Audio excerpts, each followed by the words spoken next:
I think my RT210 too. I mean, 210A. What do you think time is? Because I'm looking for it in my grades and I can't find it. I'm just trying to figure it out. That's all. Oh, we'll get on today. I'll tell you today. I'll tell you today.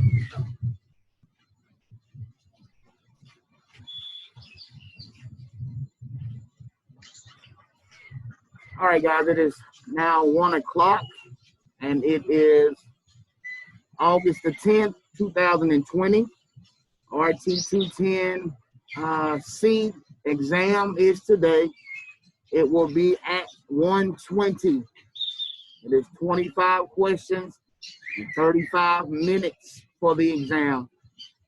After the exam, we will take a 15-minute break, 20-minute break, and then start the new section, which is RT210B, as in David, which is pulmonary mechanics. We're going to talk about the ventilation and how we get air in and out of our lungs.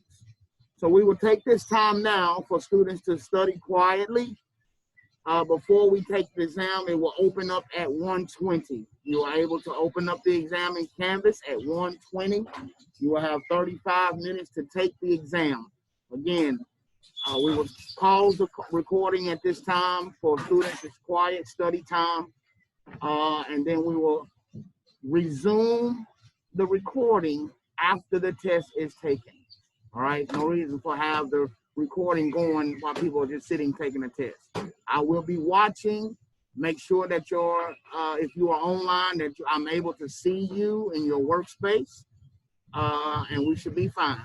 Again, we will start the recording back after the test or after the exam is complete. It will open up at 1:20.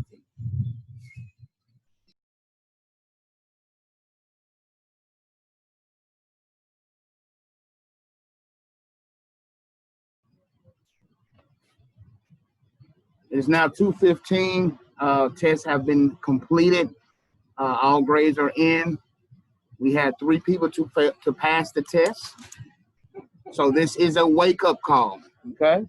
This will be a wake-up call for you to understand that this is very involved. It has to be your priority. If you have other things that are taken away from your study, that's going to be a problem for you.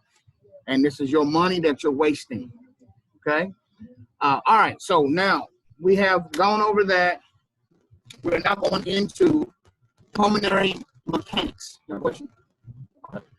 Going to the pulmonary mechanics. All right, this is going to talk about how we get the air in and out of the lungs. How does it get in and out? And that's a process called ventilation. We're going to discuss ventilation and what that means for our breathing, our respiration, how air gets into the lungs, how air gets out. It's all about pressure, okay? Gas moves away from pressure, okay? It likes to take the path of least resistance. Gas likes to take the path of least resistance, okay? And so during that, if you have an area of high pressure, then the gas is going to want to run away from that to the area of low pressure, okay?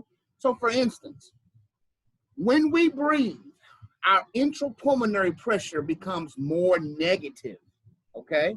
The numbers become negative. We know negative numbers are lower than positive numbers, right? So if the ambient pressure, which is the pressure outside of the body, just to say if the ambient pressure is 5 and the transpulmonary pressure is -5, which one is less? The -5. So air goes in. Simple physics. Yeah, in math, but this is pressure, high pressure or low pressure, okay? So because of the interpulmonary pressure being lower than the ambient pressure, then air is forced to come in. It's running away from the ambient pressure. It's going to an area of lower pressure. It likes to run away from high pressure. It takes the path of least resistance, right? So when we exhale, then our intrapulmonary pressure becomes higher than the ambient pressure, and that forces air to run out. That is the basic physics of ventilation. Now, I wish it was as simple as that, but there's a lot of things that's going to coincide with that. All right, so if you look, we're going to start the lesson plan. It starts with mechanics of ventilation. Mechanics of ventilation, which is lesson 1. All right, ventilation and respiration. So I'm going to share my screen for the lesson plan. So again, this may have been a wake-up call for some. You got to really take this serious. There's a lot of information that it takes the time. Not that you're not able to do it, but if you're not able to put that time in, then it may cause you not to succeed, okay? Because it's a lot of information. It's a lot. All right. Hmm?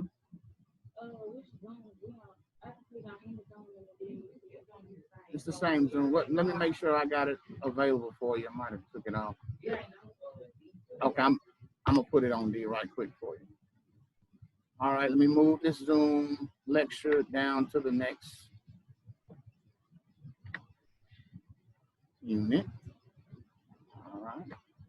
Now, refresh your screen. It should be in there.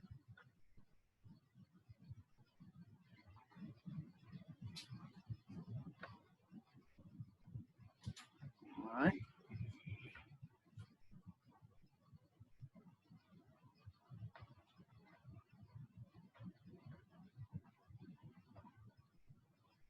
All right. So we've learned the anatomy of the heart and how blood flows through the heart. We learned the electrical conduction of stimulation of the heart. We learned the pressures on the systemic side, and then we learned that the right side was the pulmonary circulation. And we learned what was happening with the alveoli and gas exchange, where that's happening in the tracheobronchial tree, right? So now that we have the basics of that, now we have to know the mechanics, okay?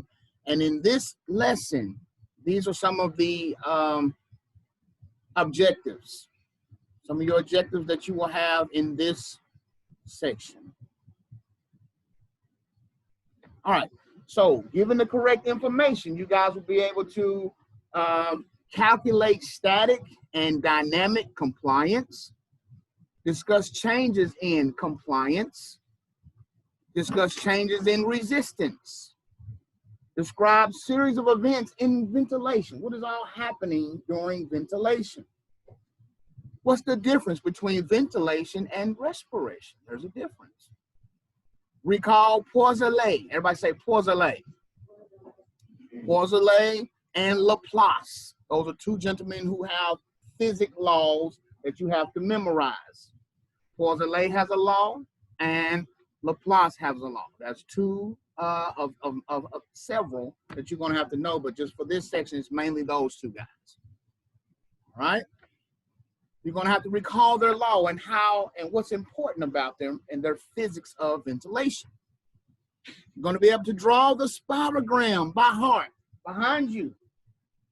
Spirogram on that side. This is also the spirogram. It's made two different ways. You can do it in box form or you can do it in wave form. They're both the exact same information, but you have to know those, what a spirogram is. Okay, these are the different ventilations of your lungs, right? Spirogram are the different volumes and capacities. You have 4 volumes and 4 capacities in the lungs.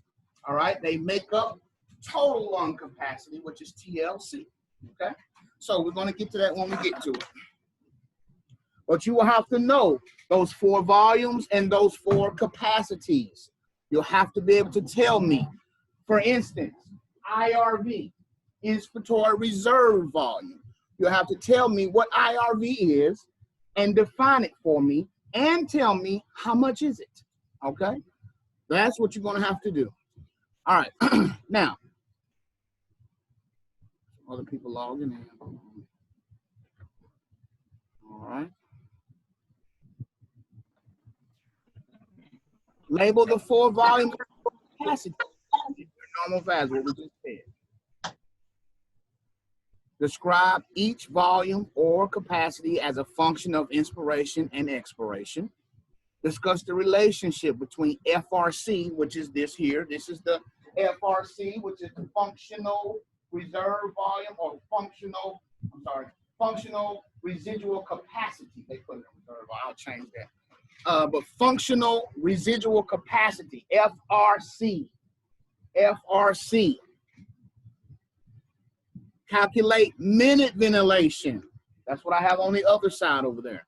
Minute ventilation and alveolar minute ventilation. That's how much gas is moving in the alveolar itself and how much gas is moving in the whole respiratory system.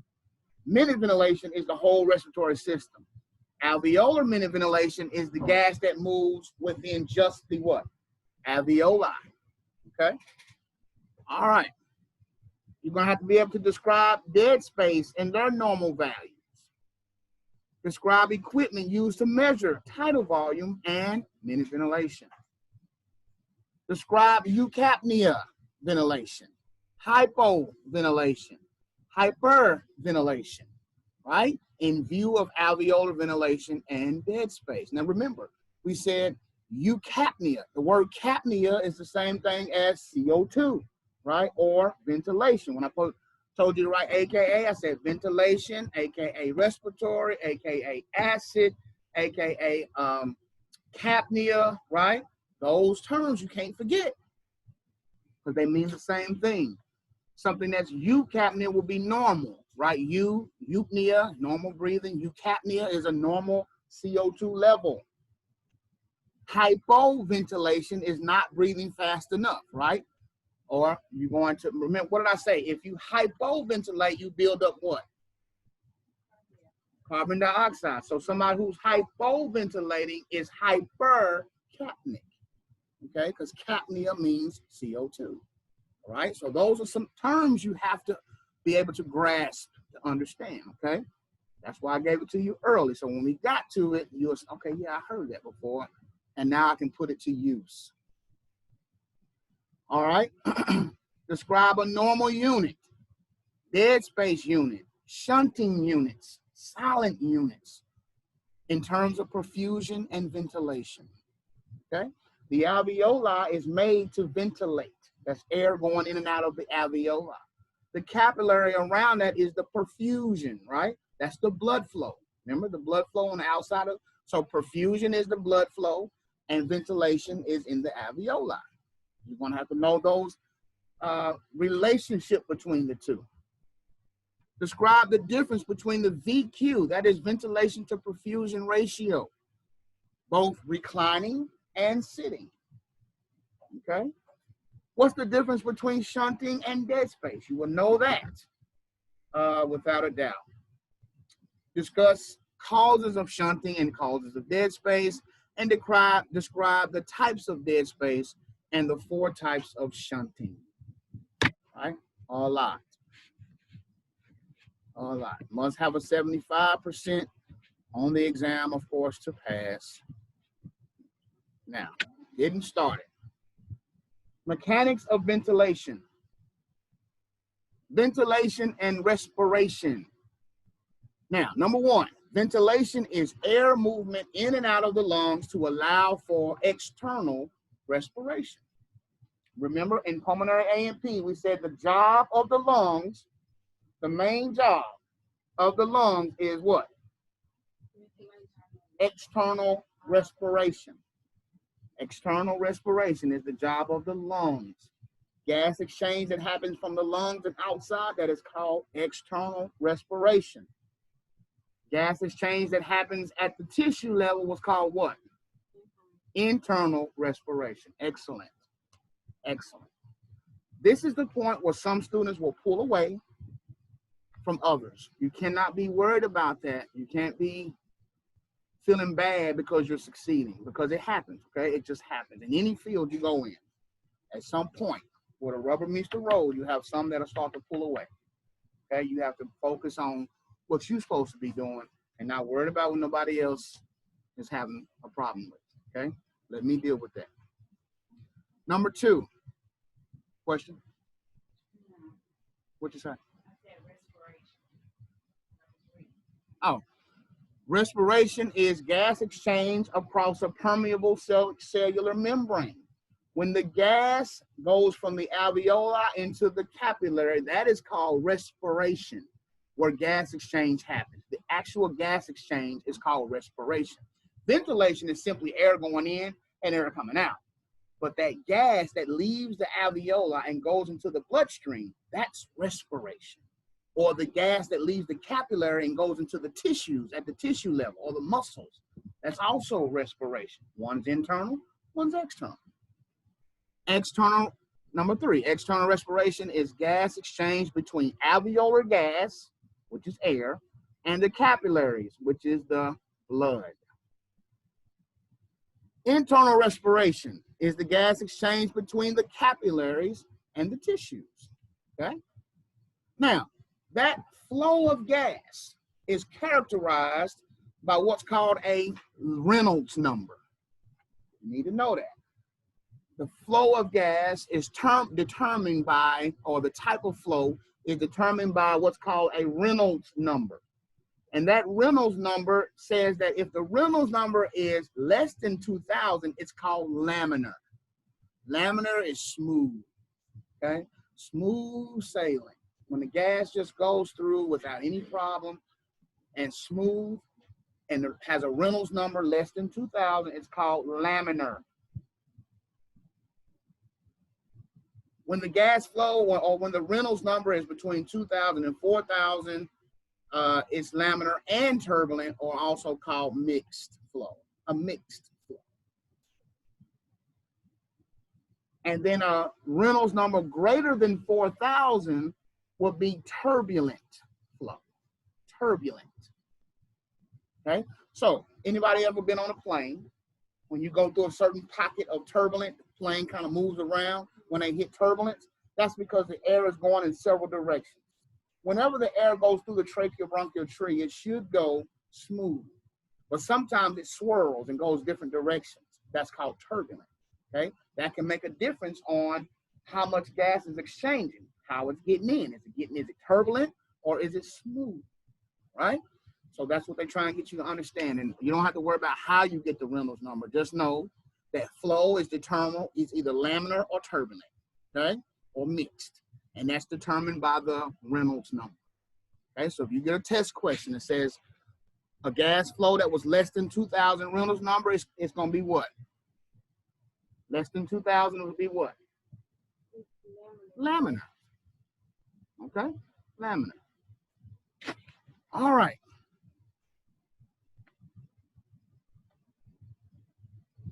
The lung and the thorax relationship. The lung and the thorax have a relationship, kind of like a love-hate. They have two opposing forces. Now, these opposing forces can be found in your book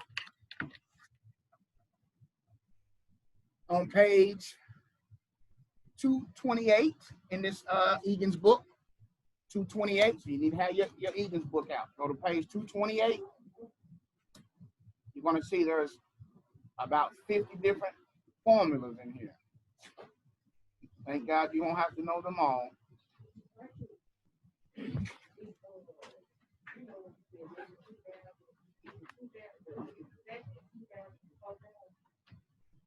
Yeah, mixed will be 2,000 to 4,000.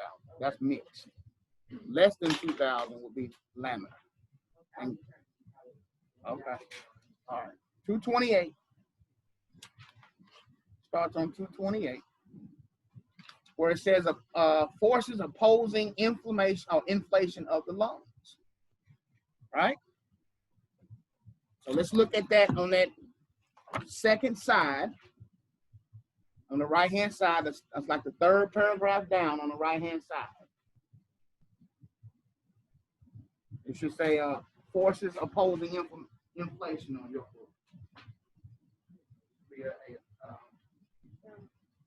Yeah. McCarthy, what page?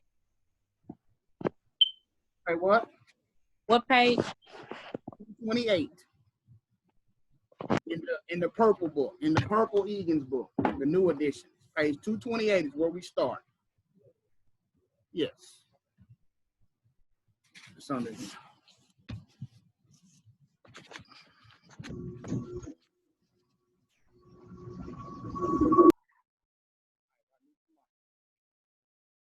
All right.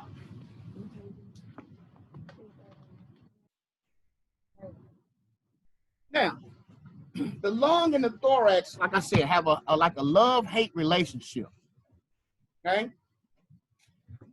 I'm gonna read, and I want you to pay attention because you got to understand the concept I'm saying, right? The lungs have a tendency to recoil inward, whereas the chest wall wants to move outward. Your thorax, the ribs, right? Remember, that's the thorax, it's this area. The ribs want to expand. They want to expand, okay? Naturally, they want to just kind of extend out. But the lungs are elastic, and they have a tendency to shrink in. So they want to recoil, but the chest wall wants to extend. So it's two forces. The lungs are trying to, like a rubber band. You let a rubber band go and it recoils, right? Well, chest wants to stay out. The lungs want to come in. So those are two opposing forces there that cause what we call intrapleural pressure, okay? Two opposing forces that there's a pressure there because of those two opposing forces. Now, thank God, the ribs keep the lungs from shriveling up, right? We want the lungs to stay open, right? But they are elastic. That's why when you breathe, you can breathe, take a deep breath, and when you let go, you don't have to force the air out. You can just let go. When you exhale, naturally, the lungs have a elastic compatibility, right? They're able to, it's like a rubber band. You let a rubber band go, and they come back. Healthy lungs, okay? Healthy lungs. Lungs that are not healthy have lost their elasticity. If you smoke, then you are losing or smoking away your elasticity of your lungs, which will lead to an obstruction, which is COPD.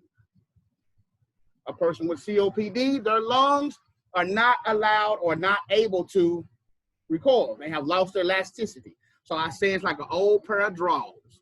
If you ever had an old pair of whatever you have from a long time, the elasticity in the band is gone, right? You hold them up and they just hang open. But when you buy a brand new pair, you hold them open and let go, they pop back together, right? Because they're new, they have good elasticity. But for the old ones or lungs that have been smoked out, they have lost their elasticity. And so now they can take a deep breath in, but they can't get the air what? Out. That is a key classic obstruction. Obstructive disease, you can't not get the air out. Write that down. Obstructive diseases, it's harder for patients to get the air out because of the obstruction, okay? Also called floppy lungs. Emphysema is one of the COPDs. You'll get into that a little later, but that's also called floppy lungs. Now, so because of those two opposing forces, the lungs want to collapse because they are elastic, but the chest wall wants to spring out, all right? So they're opposing each other, and that creates a pressure, okay? Now, the chest wall and the lungs are linked together by the pleura. What do we say the plural word? Which plural? What are the plural? What's the one touching the lungs? The visceral. The visceral plural is the lining that's actually touching the lung, and the parietal plural is the one touching the inside of the thoracic cavity, right? So they're linked together. The lungs and the thoracic wall are linked together by those pleura. And there's a little space in there, and that space has a pressure. Okay, that little pressure is what keeps the lungs open inside of the thorax. Okay, so negative pressure, -4 to -5 centimeters of water. Okay, centimeters of water. Parietal pleura lines the chest wall, we know that, and the visceral pleura covers the what? Lung, right? There's a potential space in between the pleura with a small amount of lubricant called, what's the name of that fluid? Serous fluid. Excellent. Serous fluid, right? And that decreases the friction because when you breathe, the lungs and the chest wall are moving opposite of each other. And if they were touching each other, it would be friction. Okay? All right. Moving right along. Normal ventilation pressures. On inspiration, the intrapleural pressure is about -9 centimeters of water, and intrapulmonary pressure is about -3. That's on inspiration. Okay? That's on inspiration.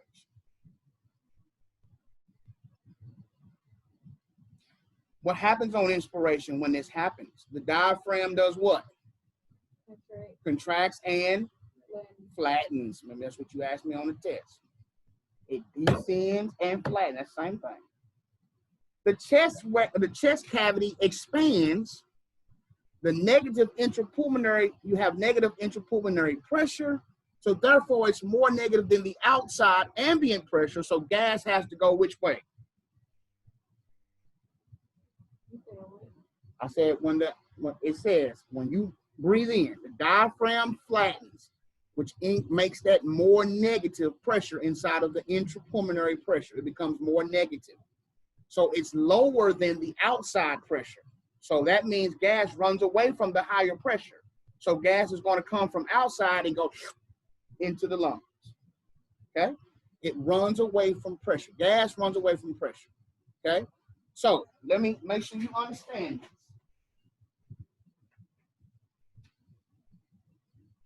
Gas runs from pressure. Right? Remember that. It's like a weak person. It always runs away from pressure. Okay? So whatever one is the highest pressure, they always leave. They go somewhere together, and there seems to be some tension going on in there. Oh, I'm gone. Right? Gas gone. You don't want to encounter any extra pressure. So if the ambient pressure, which ambient means outside. So look up here. Say if the ambient pressure was 10 centimeters of water. Ambient pressure, that's pressure outside of the lungs. And inside the lungs is -4 centimeters of water. When I inspire, my diaphragm flattens, this pressure becomes more negative than outside. So air has to do what? Come in. It's going to runs away from this pressure. See, it's higher out here, so it's going to run away from that and go to the low pressure. Okay? Go to the low pressure. Ventilation. We're going to discuss ventilation. I should have put it on Do Not Disturb. I call and interrupt my.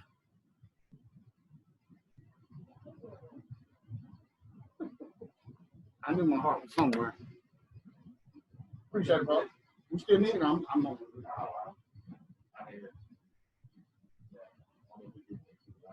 I appreciate it. All right, so gas runs away from pressure. It's a pump, right? It's going to run away from any kind of pressure.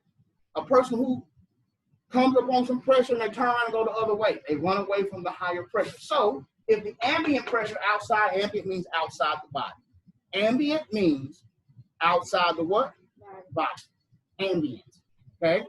Remember when you did terminology, when we said ambient pressure and body pressure, ambient temperature, pressure, saturated and all that. Ambient means outside the body. So if the ambient pressure is 10, plus 10, and it's -4 inside, and then gas is running. It's coming into the lungs. That's just natural physics. That's physics. Okay? Now,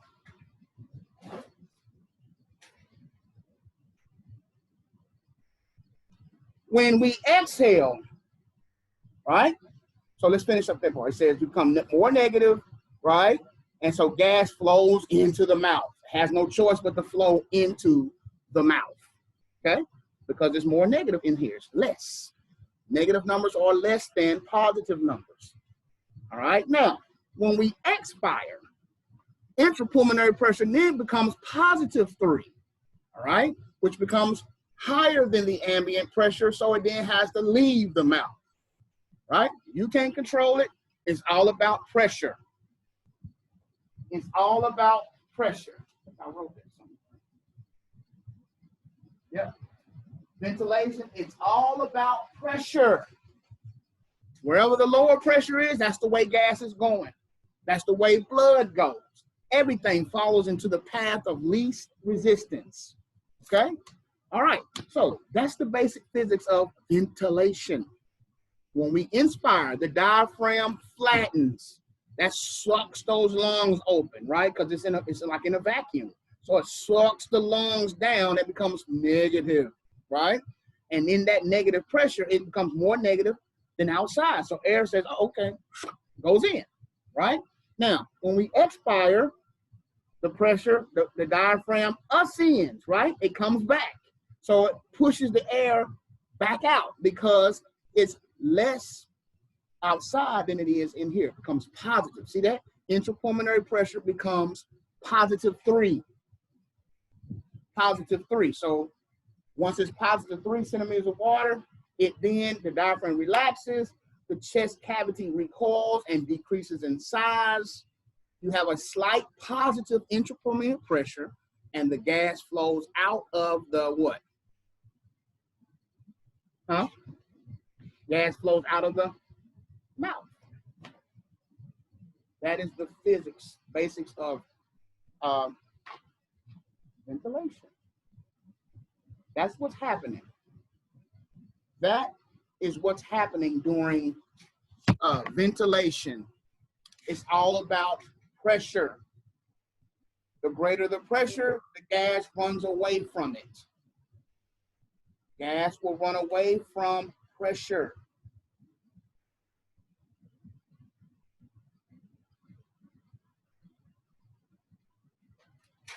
Gas will run away from it. All right. So let's do a quick little understanding. If the pressure in the lungs is -5, everybody listen up. If the pressure in the lungs, I'm just putting some numbers out there, okay? If the pressure in the lungs is -5 and it's +3 in the ambient, which way does gas go? If the chest pressure, lungs pressure is -5 and it's +3 in the ambient, which way does it go? Inside the body, because negative numbers are lower than positive numbers, okay? If the pressure inside the lung is +5, and outside is +2, which way is it going to go? Out. It's going away from the higher pressure. I mean, it's as simple as that, okay? That's what's happening. Now, what they're trying to get you to understand is the pressure comes from that relationship. The chest wants to spring out, right? The chest, it wants to spring out, but the lungs want to close in. So they're linked together by that pleural. It's like the sucking sound, right? It's just like it's a vacuum inside of there. And when we inhale, the diaphragm flattens. That flattening will suck the lungs open. It pulls the lungs down, right? And they fill up with air because they're more negative than outside. So when they pull down, they become negative, and air just starts going in. Can't help it, okay? But then when we exhale, the diaphragm relaxes, the intrapulmonary pressure becomes slightly positive, right? And so it's higher in here than it is out there, so gas comes back out. That's all that's happening during ventilation. That's the physics. That's the physics. So you have to remember your pulmonary A&P about the diaphragm. And when it goes, it flattens on inspiration. How much does it flatten on normal inspiration? 1.5 centimeters on normal breathing in and out, right? It goes down 1.5 centimeters. But if I am in trouble, it can go all the way down to how much? 10 centimeters. You got to remember that. That's what's happening on inspiration. The diaphragm is dropping and the lungs are being sucked open. The pressure inside there becomes more negative and gas has no choice but to, understand? When we're ready to exhale, we let go of the diaphragm ascends, right? The pressure inside of the lungs become positive and higher than outside. So then gas has to come out. It's running away from the higher pressure, okay? All right. What if the pressure inside of my lungs is -1 and the pressure in ambient is +1? Which way? Listen to me. The pressure in my lungs is -1 and the ambient pressure is +1. Which way does the gas go? No. Which one is less, -1 or +1?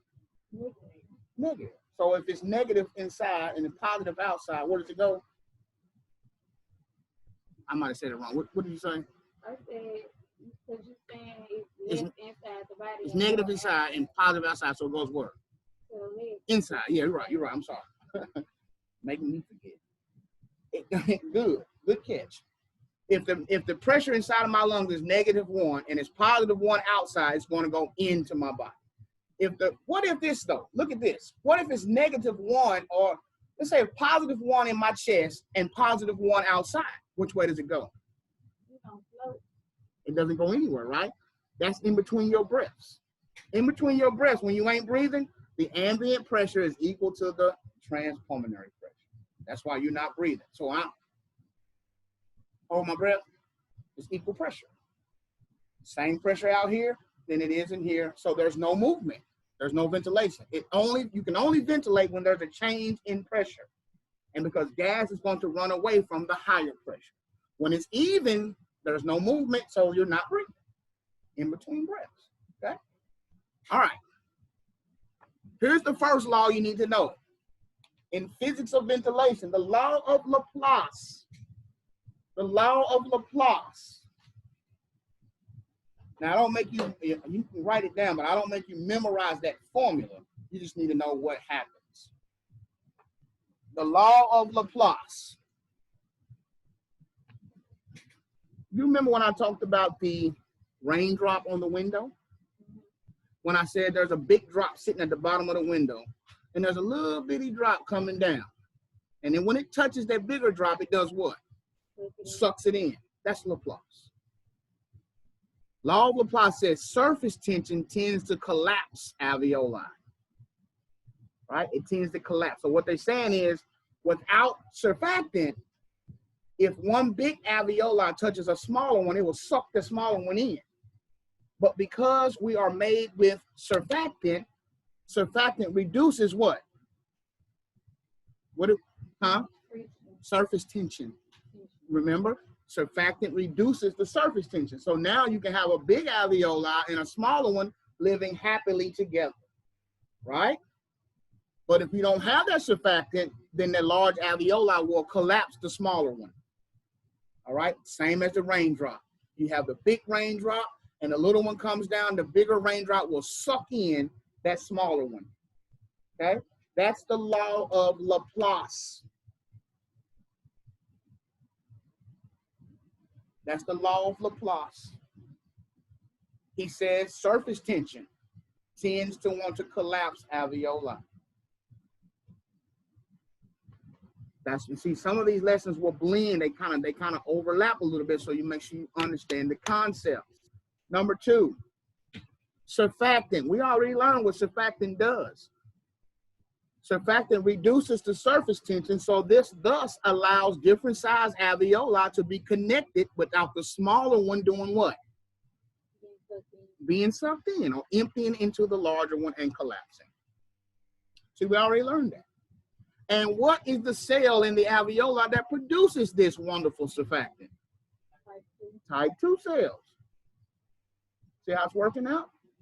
The type 2 cell of the alveoli is continuously producing surfactant. Remember, surfactant is continuously produced, continuously used, and continuously eliminated from the body. So it's always making it so that we can, our little alveoli, we can stay next to the big one and we don't get collapsed. We got to keep making it. So the Clara cells, which are the type 2 cells of the alveoli, produce surfactant, because surfactant allows different size alveoli to communicate without the smaller one being collapsed. Because the fact that the smaller one goes into the larger one is the law of who? Laplace. He says that if you ain't got that surfactant, then when the larger one touches the smaller one is going to collapse. That is the law of Laplace. He was a physicist, and he wasn't here for the human body. He was here because of water, right? I mean, it was the physics of water drops, okay? Period, the surface tension, okay? But we use his law for respiratory sake. We use his law to understand what is happening in the alveoli. You tell me. I want you to tell me though. What happens if you don't have surfactant? The big thing puts a little thing. Okay. That's what I said. You understand it now. If we don't have that wonderful surfactant, then two alveoli of different sizes could not communicate because the smaller one would collapse. Okay? See how I go? Understand? You understand? Okay, good. And we already said, what is surfactant? It's a phospholipid, detergent-like phospholipid. It does what? Decreases surface tension of the alveoli. We already learned this, right? It allows critical volume to be variable from alveoli to alveoli. Now, critical volume, I want you to underline critical volume. Critical volume is the volume at which the alveoli stays open. Critical volume of the alveoli is the volume at which the alveoli can stay open. If it falls below critical volume, it's going to collapse. Okay? If the alveoli falls below critical volume, it will collapse. And you're going to learn what gas keeps that alveoli open. You remember? Which gas do we breathe in that I said is the He-Man of the alveoli, keeps those walls open? And if we get too much oxygen, he'll be washed out and the alveoli will collapse. You remember that, Brianna? Which gas did I say keeps the alveoli open last time? Oxygen. It's not oxygen, because oxygen is very weak. You're going to learn the different pressures of the atmosphere. Oxygen is very weak. Nitrogen. Remember? Nitrogen. Nitrogen is very heavy. The atmosphere you're breathing right now is 78% nitrogen. It's only 21% oxygen. 21% oxygen, 78% nitrogen, 0.03% of CO2. I think it's like 7% argon, I'm not sure, and then 0.01% trace gases. You're going to learn that when we get to that. But what I'm saying is, the alveoli has nitrogen in it because we breathe nitrogen in when we breathe out. It's not just oxygen out here. It's several things, okay? The nitrogen that gets into your body keeps those alveoli open. And critical volume is the volume at which that alveoli can stay open. Every alveoli has a different volume because they're different sizes, okay? So what it says, C, surfactant allows critical volume to be variable. You see what I'm saying? It doesn't have to be the same for me not to suck you in. Yours can be small, mine can be big, but we can still hang out because of surfactant. Understand? You can be little and I can be huge and I don't suck you in as soon as you touch me because of surfactant. Surfactant is the reason that these two alveoli can coexist. Right? All right. That is the law of who? Laplace.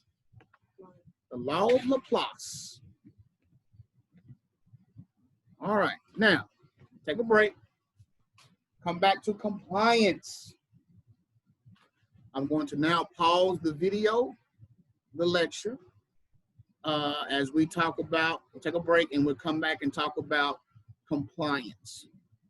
I will put a picture of this board here and the board over here and put it in the Canvas module for those who are not here to see it.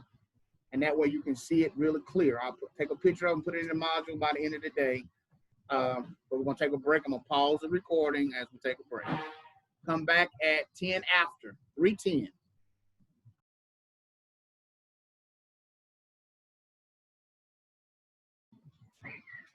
All right, it's now 10 after 3. We are back from break.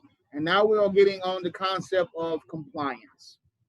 Compliance is the next concept. We're going to go over compliance, and then I'm going to get into we're going to get into these lung volumes, which you see on the board. All right, so let me continue to share my screen with the lesson plan.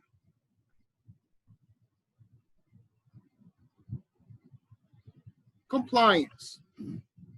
Compliance measures the distendability of the lungs. How well can the lungs stretch? That's their compliance. How well do they stretch? Now, don't bite your mom in my talk. Compliance measures how well the lungs can stretch, right? Think of a sponge. Think of a sponge you use to wash your car with, okay? If you think of a sponge that you wash your car with, okay? My bad. I'll put it back on in a minute. If you think of a sponge that you wash your car with, if you leave that sponge out all night, you come back outside the next morning, that sponge is what? I'm saying if you leave it out for a couple of days, it becomes dry. It's going to get dry, hard, right?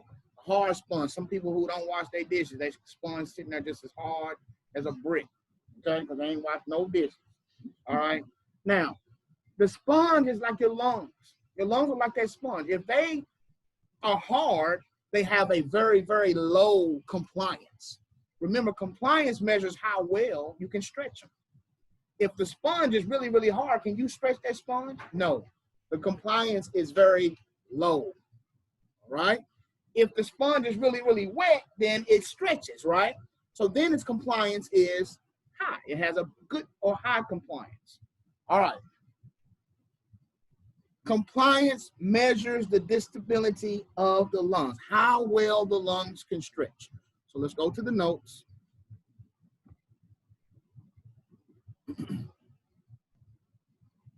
All right. There's a formula for compliance. Compliance of the lungs is the change in volume divided by a change in pressure. That little triangle represents change. That triangle is a symbol for change, okay? Change in volume over change in pressure. That is the formula for compliance. When you get to the place where you start working on ventilators, they're going to have exhale tidal volume, how much pressure is it taking to give that volume, and that's when you're going to start using the compliance as far as figuring it out. This is the basics right here. This is just telling you what compliance is. It measures how well lungs can stretch. Now, we don't want them to stretch too good. COPD, remember I said COPD is where the lungs have lost their elasticity, right? So COPD, also known as, you have 5 diseases within COPD, okay? They're called the C-babe diseases, right? And one of those diseases of COPD is emphysema. It comes from smoking. If you have emphysema, you also are known to have a floppy lung, okay? It's like an old drawers. You can open the lung up. They can take the breath in because they're good and stretched, right? You can, man, they take a huge breath in, but they can't get the air out because the lungs don't do this. They don't recoil. They just, right? That's it. Like old drawers. You let go of the drawers and they just, that's it. They have no snapback, right? They have lost their snapback ability. Think about rubber bands. If many of you cook, do you remember the rubber bands that are on broccoli? Them real thick, hard rubber bands. Okay, that rubber band. Just think of that rubber band and a scrunchie or something you had in your hair since you was in middle school. It's lost its elasticity, right? So think of the rubber band from the broccoli and the rubber band from an old hair bonnet, right? From a long time has lost its elasticity. The one with the rubber band on the broccoli has a very low what? Compliance, because it don't stretch, right? And the scrunchie has a very high what? Because it's hanging, right? It's all stretched out, right? So it has a high compliance. Now, there's something you guys need to understand about compliance. There's an inverse relationship that I need to show you. And I'm gonna share my screen, stop my screen because you guys can't see it if I go on the board while I'm sharing my screen for some reason you can't see. All right. Compliance.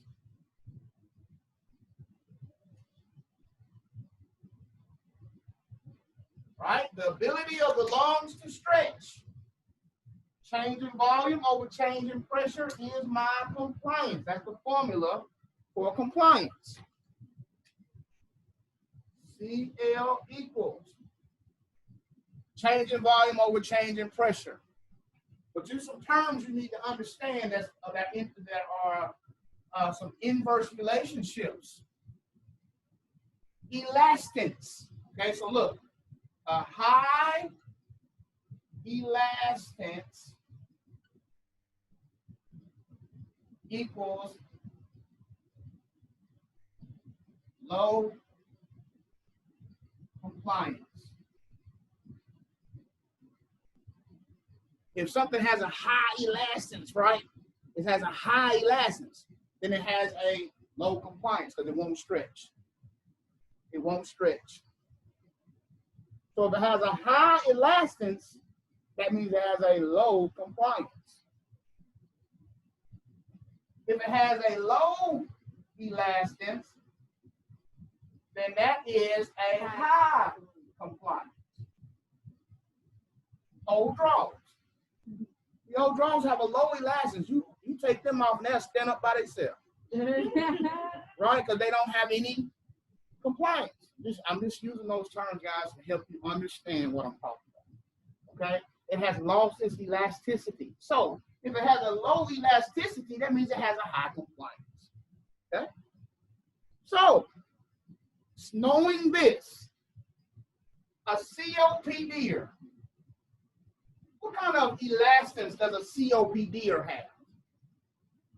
It means they have a high elastance.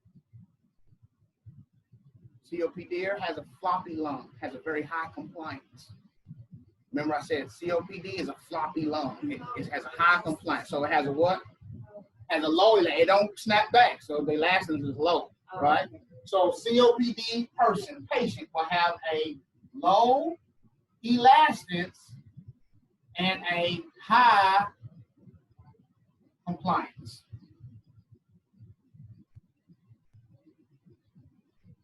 Judith? If you think about that rubber band from the broccoli, it has a high elastance, right? It's real tight, thick, right? If it has a high elastance, that means it has a low compliance, because compliance is the ability for you to pull it apart. It's hard to pull it apart, so it doesn't really have a good ability. So it has a low compliance, but a very high elastance. So COPD means the jaws get extended by. Yes, COPD is chronic obstructive pulmonary disease. If you have COPD, you have a high compliance, you have floppy lungs. You cannot get the air out. You can breathe it in, but you can't get all of it out, okay? That's very important for you to understand. When you have an obstruction problem, which obstructive disease is COPD, right? If you have obstructive disease, you can get the air in, but you can't blow it out. You can blow some of it out, but you just can't get it all out because the lungs have a the lungs have a low elastance. They don't snap back like they used to, right? You and I, if you don't smoke, you breathe in and just let go and they come out. But if you have COPD, you breathe in and then that's all they do, just a little bit, okay? They have lost their elastance. That is an inverse relationship you have to understand. If you get into these volumes, you will not understand them if you don't understand this basic concept. Okay? Compliance is the ability for the lungs to stretch. A COPDer or anybody with a obstructive lung disease has a high compliance. They have a high compliance. You need to know that. COPD patients have a high compliance. You need to write that down. COPD patients have a high compliance and a low elastance. They have lost all of their elastance of their lungs. It's like old frogs.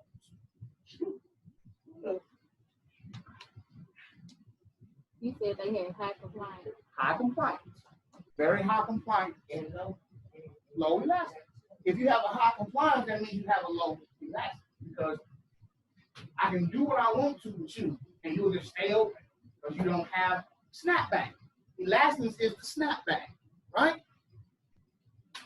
So if you have a scrunchie or one of them things on y'all, the females wear on their hair, if it's after a long time, it loses its elastance. Don't hold your hair no more because it has lost its elastance, right? It's floppy now, okay? This is like Get your mind out, girl. That's just like a prostitute. If she been with Same so thing many she's thinking about. Yeah, All right. All right. You lost your snapback. All right. That's compliance. That's what helps you remember. Then hey, remember, because you have to understand this concept. Okay. So compliance, very, very important. Normal people have a good elastance. Okay. But people who have COPD have smoked so much that they have smoked away the elastic fibers of the lungs. It has damaged them. So now it can't snap back anymore. It just kind of right? Just floppy. That's a problem. So if that person, COPD, has a low elastance, high compliance, and a high CO2, is that right? COPD patient, if he has a low elastance, a high compliance, then that means he can't get the air out, so he's building up what? CO2, acid, yes, acid, CO2, yes. So my COPD patient will normally have a higher CO2 than you would, because you can blow yours out, he can't. It builds up in him because he can't get it out. He can't get it out, okay? You got it? All right. That is very important. That's compliance formula. Change in volume over change in pressure. That's the volume. That is the compliance formula. Because what you're going to do is when you have a patient on a ventilator, you're going to see his volume at first. So say you check the compliance levels throughout the day, okay, throughout your shift. You check his volumes. You check his volumes during the day, right? Throughout your shift, check his volume and his pressure. As the volume starts to change and the pressure starts to change, his compliance is changing, right? Because if his compliance is going down, then it's taking more pressure to get the same volume in, right? If it took me 20 of pressure to get 500 into you, but your lungs start shutting down on me, they start getting tight, well, now to get that same 500, I'm gonna have to push more pressure because I gotta force them open because they have lost their compliance. It's gone down. It's becoming tighter and harder, more rigid, okay? When the lungs become more rigid, it's like this. Think of this perfect example. Think of one of them cheap balloons that you buy for your kid's birthday. When you first buy it, how hard do you have to blow to get that balloon to blow up? Super hard, right? Because it has a low compliance. But I'm just saying if you don't do all of that, if you just blow it, it's going to be hard. You understand what I'm saying? It's going to be hard to blow it because it's tight. It's brand new, right? But as soon as you've blown it several times, then when you blow it again, it's easy. That's a change. That's a change in pressure and a change in volume. You understand? So that means the balloon's compliance has changed over time because you've been pushing it in and out, pushing it in and out. Well, people who are smoking are destroying the elastic fibers of their lungs, and their compliance is rising because it's becoming easier and easier to open up them lungs. They're losing all of their elastins. So people with COPD have a high compliance, which means they have a low elasticity, right? A low snapback.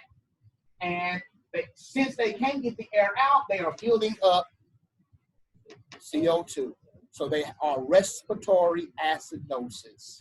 Because CO2 is respiratory, it is acid.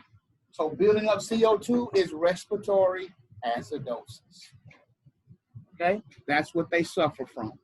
They suffer from respiratory acidosis, and it's chronic. And you'll learn what chronic and compensated means when we get to ABGs. Okay? All right. All right, let's go back to the lesson plan.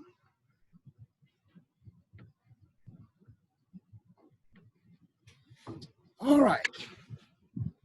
Total lung compliance of the lung and thorax is it says lung is not measured out of, don't worry about that part. Pulmonary compliance, they saying pulmonary compliance is about 0.2 liters per centimeter of water. Thoracic compliance is about 0.2 liters of centimeters of water. And total lung compliance is about 0.1 liters per centimeter of water. Okay, now you're going to learn that there are different types of compliance.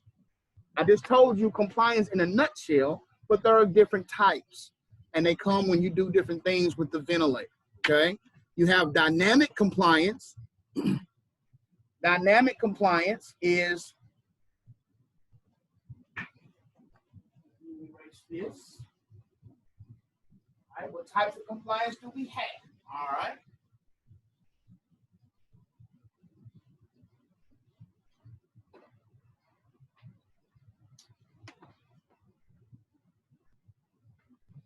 Dynamic compliance is corrected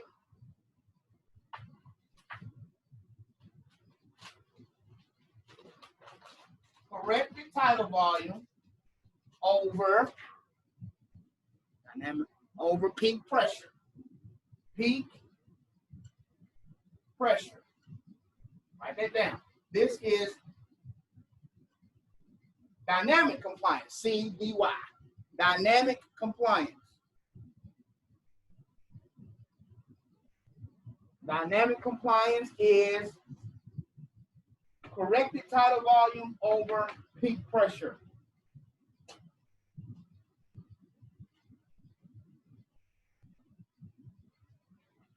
Then we have what's called static compliance, which is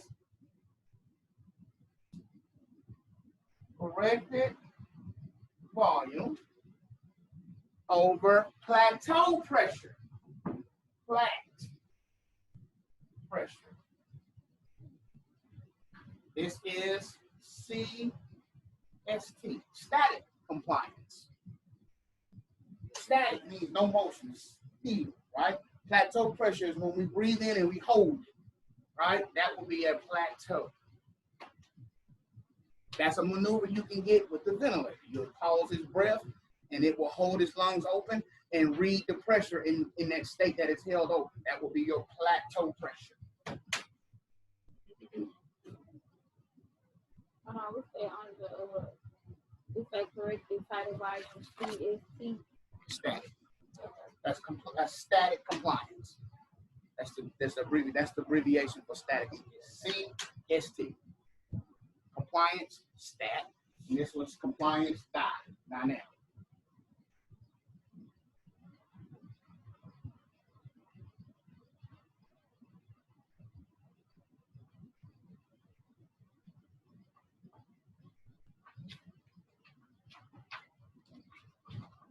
All right. Those are the two types of compliance you got to deal with. Static compliance and dynamic compliance. Like I said, you'll deal with those more when you get into ventilators. This is the introduction phase of knowing what it is, okay? Because if I say, what is the static compliance? If I give you the numbers, then you should be able to tell me what it is, right? All you're doing is plugging and picking. So for instance, let's do dynamic compliance. Take your piece of paper, write down this, tell me what your answer is.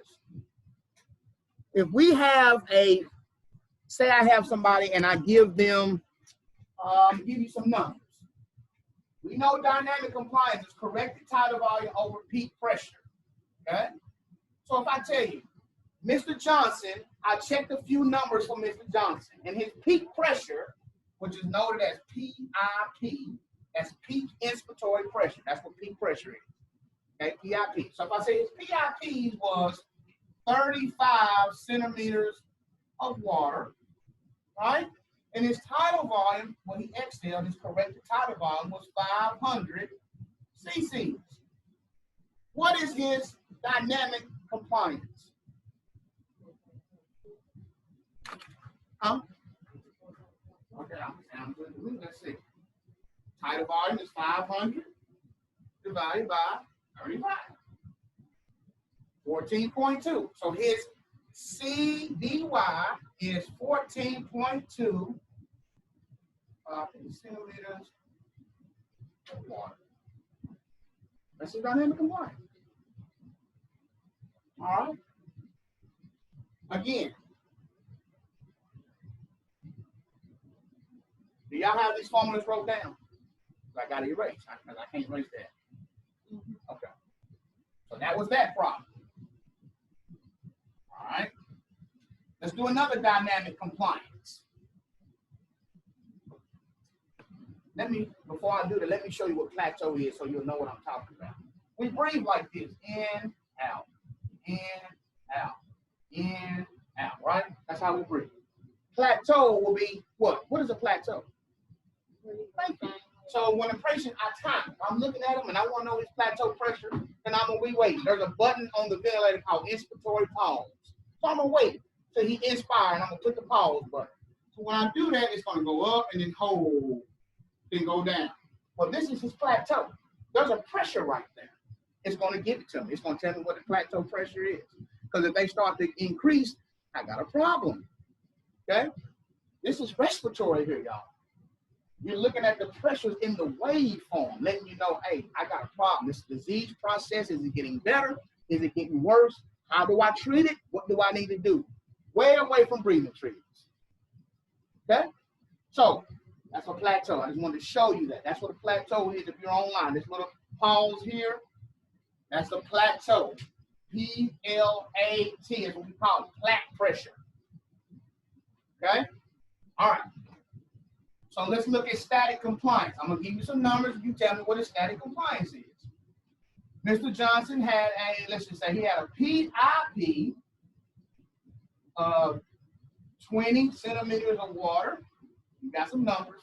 He had a plaque of 15 of water, and he had a tidal volume of 450 cc's. What is his, tell me what is his dynamic compliance and what is his static compliance? Using your formulas that I just gave you. Tell me what his dynamic compliance is and tell me what his static compliance is.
Okay, Deason, what is his static compliance?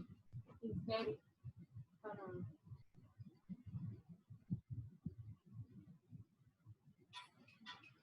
Static is,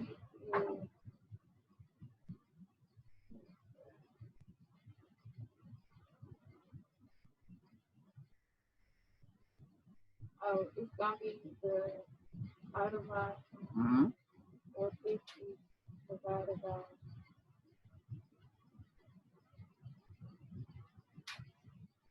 the plateau, which is gonna be 15. Okay. And it's gonna be 30. 30 what? 30. 30 what? No, it's not just 30. Centimeters of water. Thank you. 30 centimeters of water. You gotta say that. That's what I was meaning. Excellent. Because you figured out the formula for static. I gave you several numbers, right? You just pull out what you need for your formula. Your formula said tidal volume over flat. So you take the tidal volume divided by the flat, and that's the static compliance. 30 what? Centimeters of water. Excellent. All right, Rayana, what was the dynamic compliance? What is the dynamic compliance?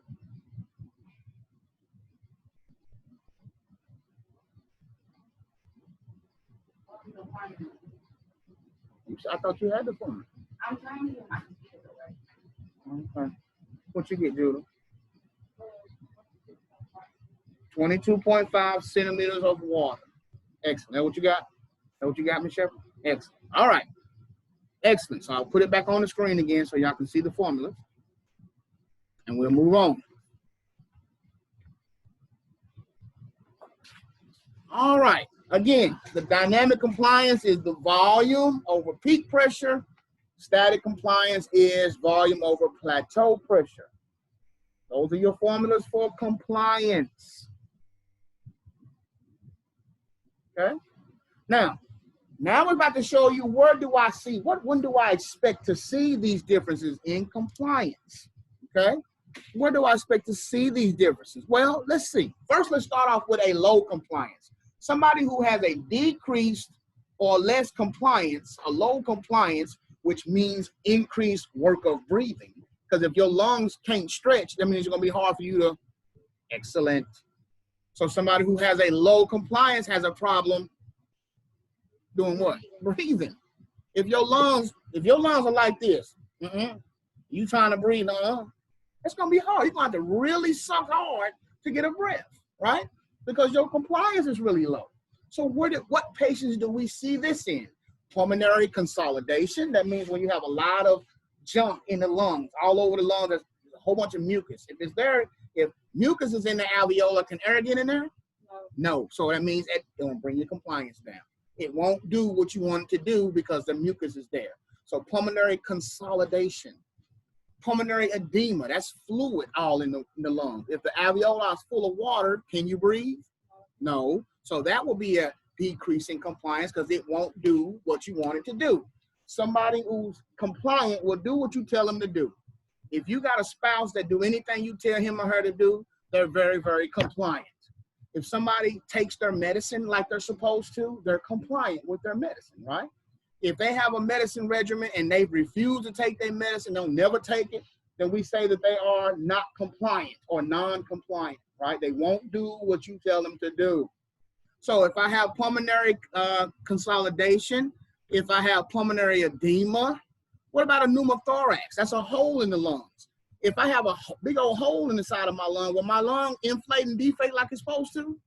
No, all the air goes straight out the hole. Okay, so that is a low compliance. Abdominal distension. If somebody weighs 700 pounds and their stomach is laying on their diaphragm, can they take a breath in?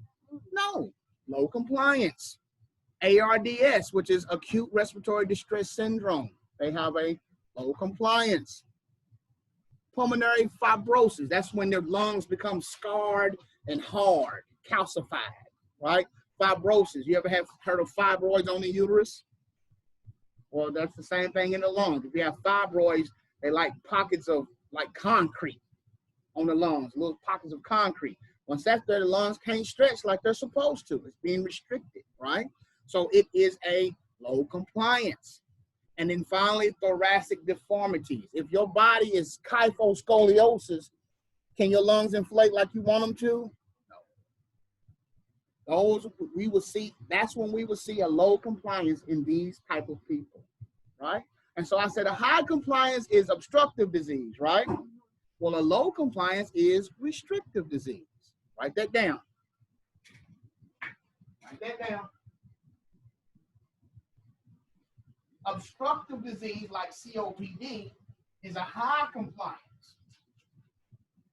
A low compliance will be somebody who has a restrictive disease. It's restricting the lung from doing what you want to do. If your stomach is 1,000 pounds and it's laying, or you 9 months pregnant and laying on your back, that's a restriction because you're such a big baby laying on your abdomen, it's hard for you to breathe, right? So that's a restrictor, all right? So a high compliance COPD, all right? And well, let me say that. I'm going to say obstructive.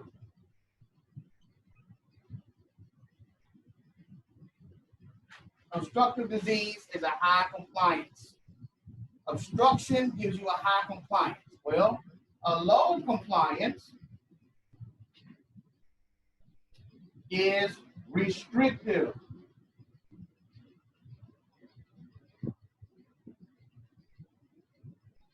Restrictive disease.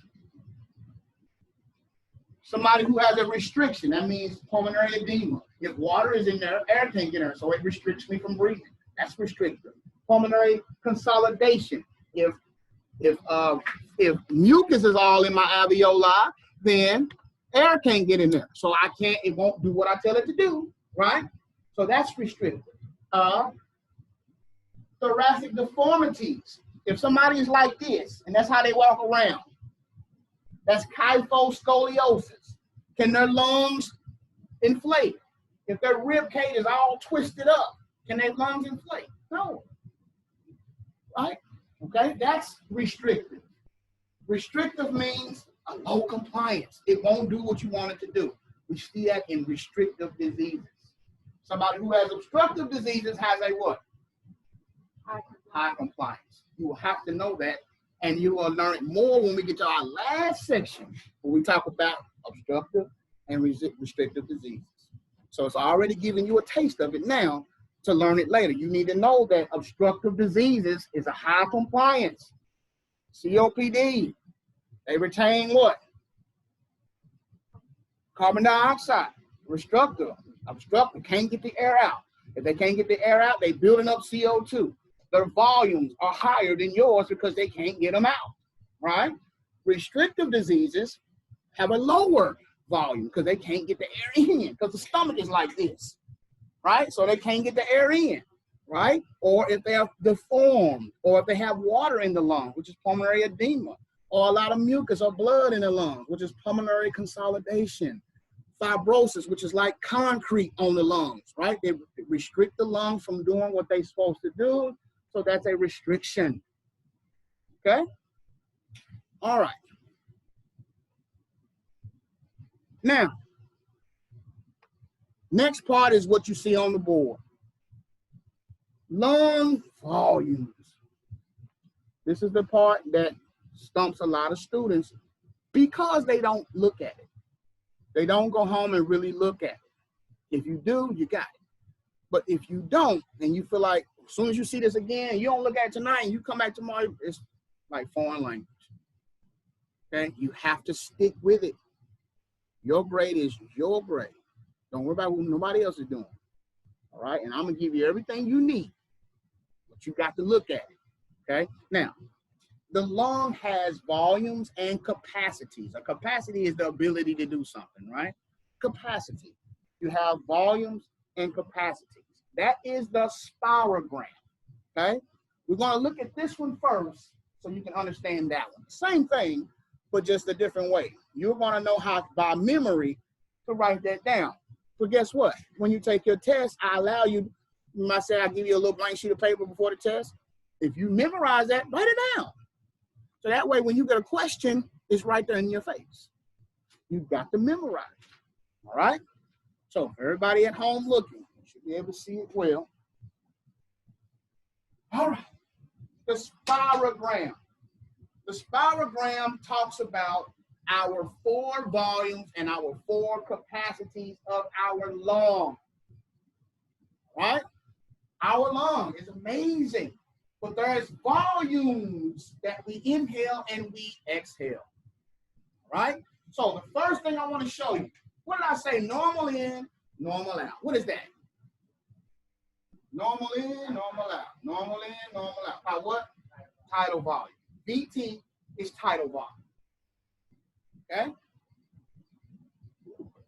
I need to be taking some notes. So remember, VT is tidal volume.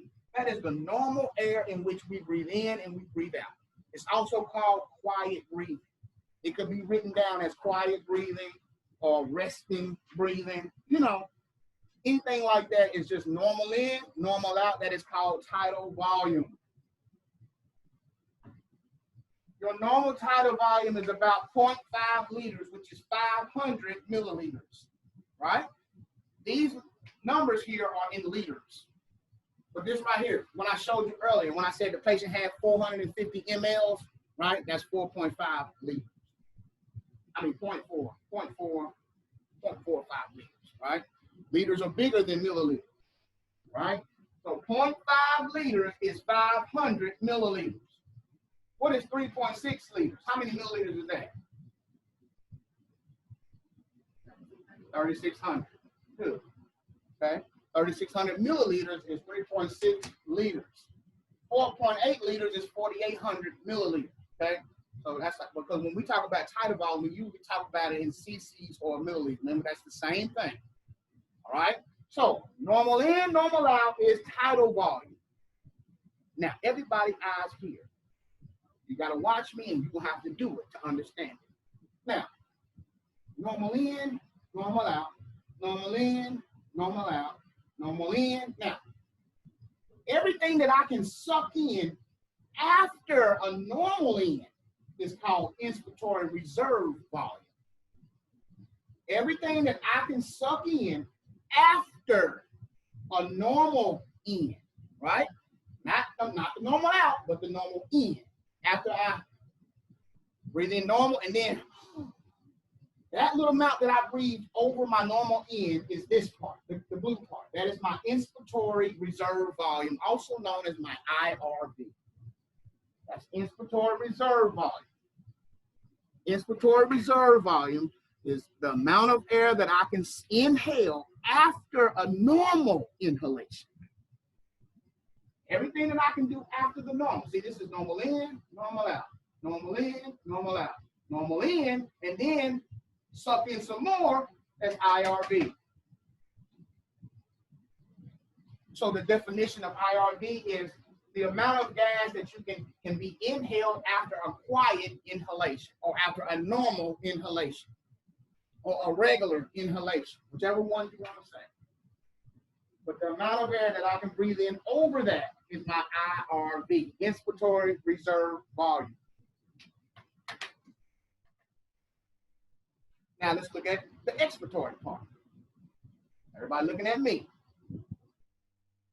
Say it with me. Normal in, normal out. Let's do it together now. One more time where I can hear you. Normal in, normal out. Normal in, normal out. Normal in and normal out or whatever. All right. Now, after a normal out, everything that I can push out after a normal out is called ERV, expiratory reserve volume. Expiratory reserve volume is the amount of air that I can force out of my lungs after a normal exhalation. The amount of gas that I can force out of my lungs after a normal exhalation is ERV, expiratory reserve volume.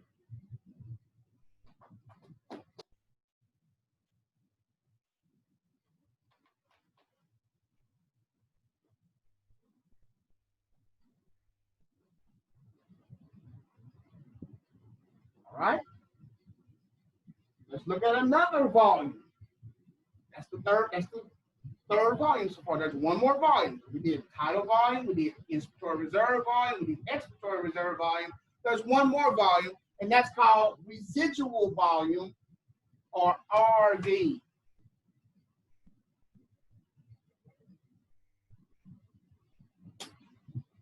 Let me change this on your paper, right? Because this is the capacity here. This is capacity, FRC, functional reserve capacity, or residual capacity. FRC. All right, so look at this right here. Everybody blow out your air. Let me see you blow out as much as you can blow out. When I say go, I want you to blow out as much as you can blow out. Okay? Ready, set, go. Keep on, keep on, keep on, keep on, keep. Right? Okay, you stop. Right? There's still some air in your lungs that never can be accessed by you, and that's called residual volume. So even after you blew out all the air you could possibly blow out, you still got air in your lungs. Because the body wants to live no matter if you do or not. The body is not going to let you collapse his lung. Now, I can do it for you if I push you down and you fall flat on your chest. You ever got the wind knocked out of you when you were young? You fall down on your back or something, and you finally get your air back, you knocked out that residual volume. When you knock out that residual volume, you have trouble trying to get it back, but it takes a minute. Like I remember I was jumping a ramp on my bike and fell straight on my back, knocked all the air out of my body. It happens, right? You ever got the wind knocked out of you? Or somebody punching your stomach real hard or something? And then you finally get it back, huh?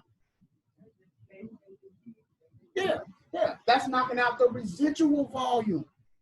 Residual volume is the amount of air left in the lungs after a forced exhalation.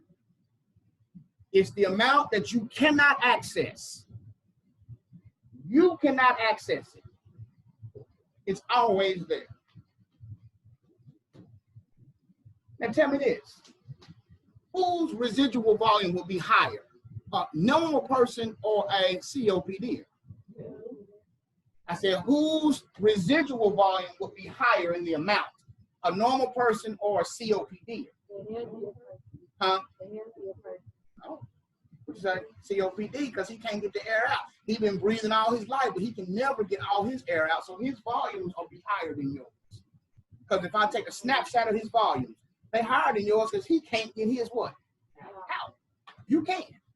Right? Even though you can't access this part, over time his is just bigger because over time his has been building more than yours because he can't never get the air out. All right?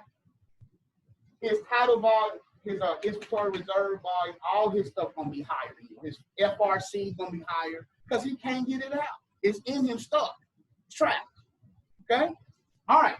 So we did tidal volume, which is the amount of gas moved in and out in normal breathing.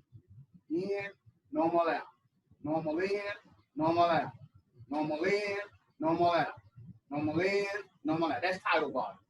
That's everybody's normal, right? Tidal volume. Now, after I normal in, and I try to suck in some more, as much as I can suck in after a normal in, it's called what? Inspiratory reserve volume. That's the reserve I have on reserve, right? You know how somebody come over to your game, you might have some little something in there, but you got something in the back for the special guests, right? Some reserve, right? When this run out, I got a little reserve. This is what this is.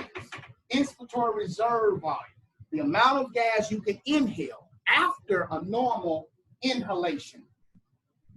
Then we have what's called ERV. We said normal in, normal out. Normal in, normal out. The amount of gas that can be moved or exhaled after a normal exhalation. That would be this. So I breathe in and I breathe out normal, then I push far as I can push. That's ERV. Because RV is still there. You can't access it. Huh? That's how you feel burnt. Yeah. So when they tell you push, you going out to your ERV. So that is the 4 volumes. tidal volume, inspiratory reserve volume, expiratory reserve volume, and residual or reserve volume. Okay, those are 4 volumes. Now, capacities are when you add 2 or more volumes or capacity. That's all it is. So, let's look at inspiratory capacity. Tidal volume plus what? Is inspiratory capacity. From here to here is what? Tidal volume plus what? Inspiratory reserve volume. Look at this. Inspiratory reserve volume plus tidal volume equal what? IC, inspiratory capacity. See that? See that? All right. So we know what inspiratory capacity is. It is inspiratory capacity is all of the air that can be inhaled after a quiet exhalation. If you do it by, if you define it by words, you have to say the amount of air. Look right here. This is the amount of air that can be inhaled following a quiet exhalation, right? Not inhalation, because the air that can be inhaled after a quiet inhalation is IRV. So don't get them confused. Inspiratory capacity is the amount of air that I can suck in after a normal exhalation. So look at me. Look at me. I'm going to breathe in, then breathe out. Then breathe in, tidal volume, and keep on going, keep on going. That will be tidal volume plus IRV. That's inspiratory capacity. See, I told you, it's very, very meticulous how you have to word it. That's why I told you to do it. You ain't got to do it in front of me, but when you're at home, practice it. Breathe and say, okay. You can say, okay, I'm going to breathe in normal. Then I'm going to suck in as much as I can breathe after I breathe in normal. So after I breathe in normal and then suck in some more, that's what?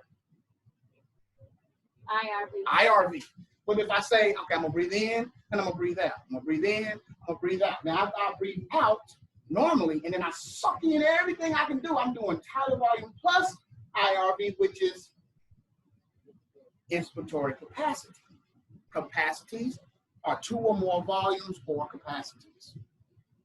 Okay?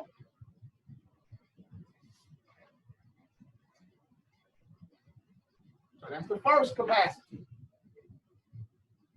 The second capacity is vital capacity, VC. Vital capacity. Now this chart is in your canvas, okay? It's called volumes chart. I have this in your canvas, got the numbers and everything, looks good, you know, so you'll have it to look at, okay? Now, vital capacity, everything you can do. The maximum amount of air you can blow in, suck in, and the maximum you can blow out. That's everything you can. Remember, what can't you do? What can't you get to? The ERV. This I mean, the RV. There you go. So everything you can do is from here to here. That's ERV, VT plus IRV equal vital capacity. See that? Everything you can do. That's the best way to memorize it, is everything that you can do. The most amount you can suck in and the most that you can blow out. So you suck in, blow out, blow out, blow out, blow out, blow out, blow, blow, blow, blow, blow, blow. That's what you'll hear in the pulmonary function lab. If you become a pulmonary function tester, if you want to do that, you can do that as a respiratory therapist. You'll be in a room and that's all you do all day is do these different maneuvers with patients called a pulmonary function test, PFTs. And you'll hear them and they'll say, breathe, Mr. Johnson, breathe in, blow out, blow out, blow out, blow out, keep on, keep on, keep on, keep on. You know, like, what are they doing in there? Right? Well, that's what they're doing. Pulmonary function test. And they sit in this, design this box, and it's got a lot of computers and waveforms, and you work 9 to 5, or 8 to 3, or 7 to 3, Monday through Friday. Don't work no weekends if you're a pulmonary function tester. You work in an office. You only work in the patients. So if you want to specialize in PFTs, then you can specialize as a respiratory therapist. Okay? But I can't do this all day. I can't do it. That ain't for me. All right, so vital capacity is everything you can do, right? Most you can pull in and most you can push out. All right, vital capacity, look over here. Vital capacity, a couple ways to do it. But vital capacity plus the RV, okay, let me find what people, okay, here it is. Well, I did that one. I want to fuse. So wait, let me get to that. All right. So inspiratory capacity was one capacity. Vital capacity is your second capacity. Now, FRC, which is the most important capacity, make sure you put a star by that. The most important capacity that you have is your FRC, your functional residual or your functional reserve capacity. The FRC is the amount of air in the lungs after a quiet what?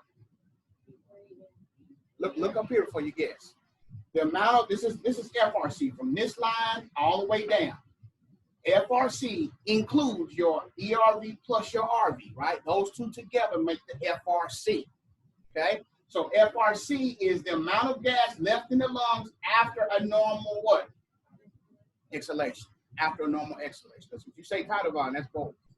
Okay, after a normal or a quiet exhalation, everything after a quiet exhalation is FRC. Okay, that's what you function with. That's what you got to function with. That's why it's the most important.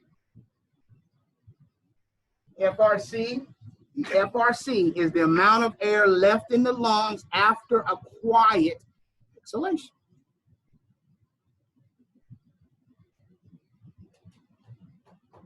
And it is made up of ERV plus RV.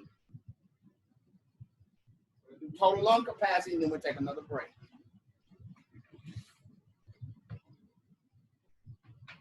FRC, which is functional residual capacity or functional reserve capacity, might be worded different in little places, but it is the amount of gas. Look, if I put my marker right here, the amount of gas left in the lungs after a quiet exhalation.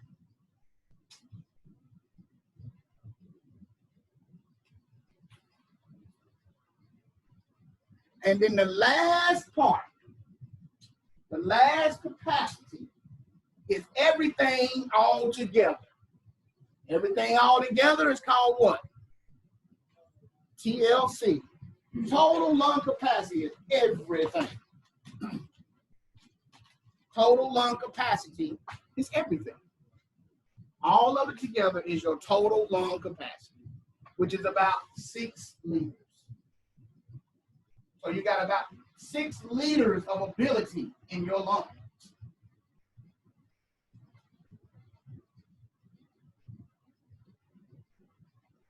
Total lung capacity, all of it.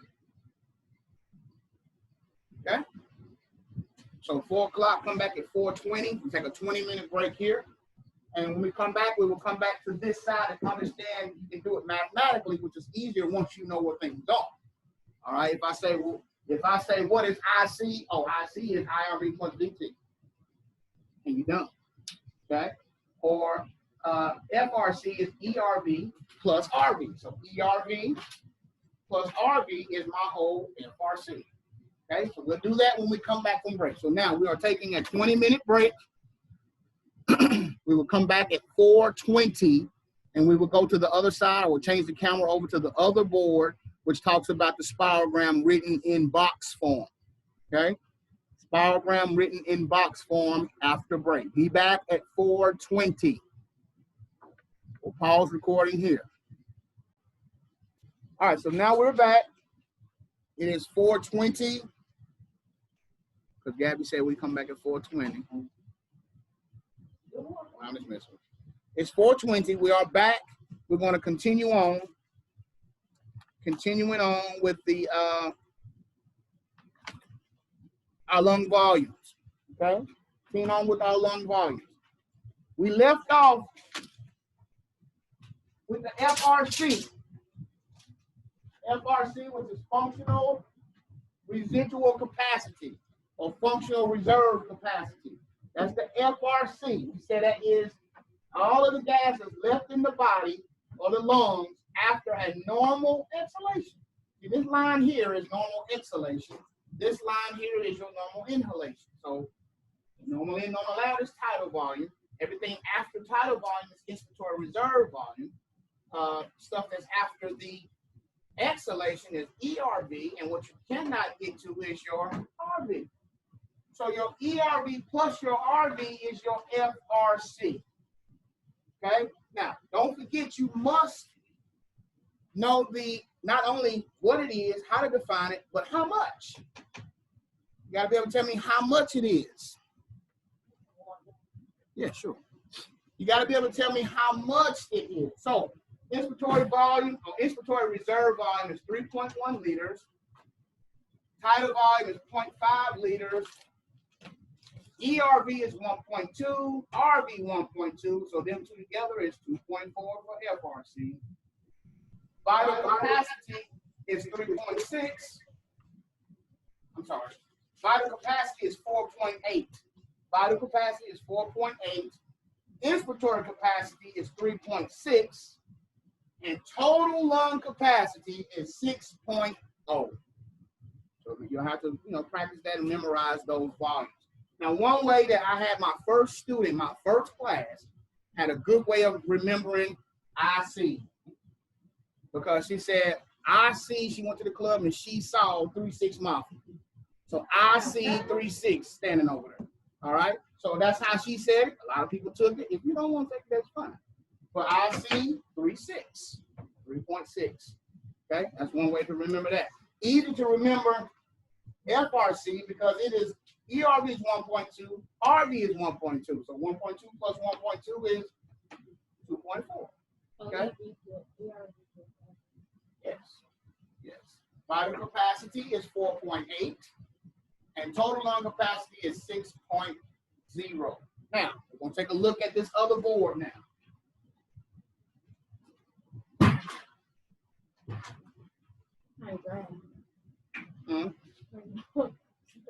Oh, okay. All right, so the spirogram in box form. Spirogram in box form. Here it is right here.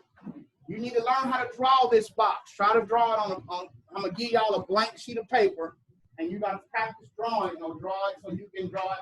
Some students will draw with different colors so that you can specify the different volumes and capacities, but doing it helps you remember it better. Okay? It's also in the box is not, but that waveform is in your canvas. Under this module, I have that waveform and it's colorful and everything. Okay, but you need to practice this box form. All right. So I would draw a box and I would first put a line here and say TLC. That's total lung capacity. That is everything, right? Total lung capacity encompasses the whole box. Okay? It encompasses the whole box. Then the first thing I usually write down after that is my VT. Put that right there. VT. So that's my normal in, my normal out. That's my tidal volume.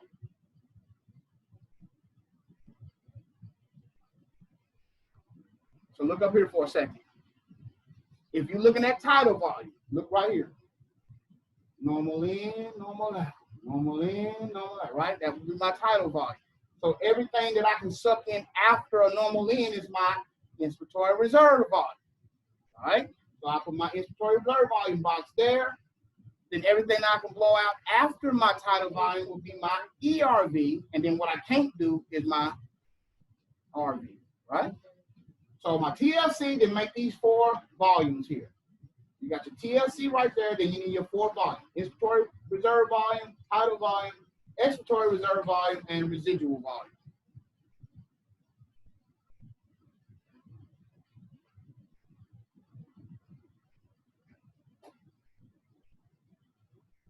All right, now we get into our capacities.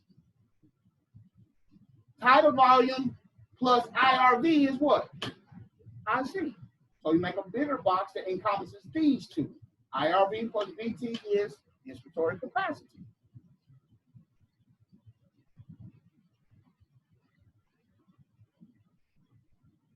And then expiratory reserve volume and residual volume together make up FRC.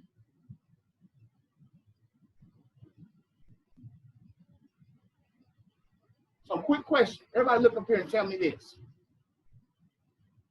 Look up here. IC plus FRC equals what? VC. VC stops right here. IC plus FRC is what? the whole box. IC and FRC make up the whole total lung capacity. Total lung capacity.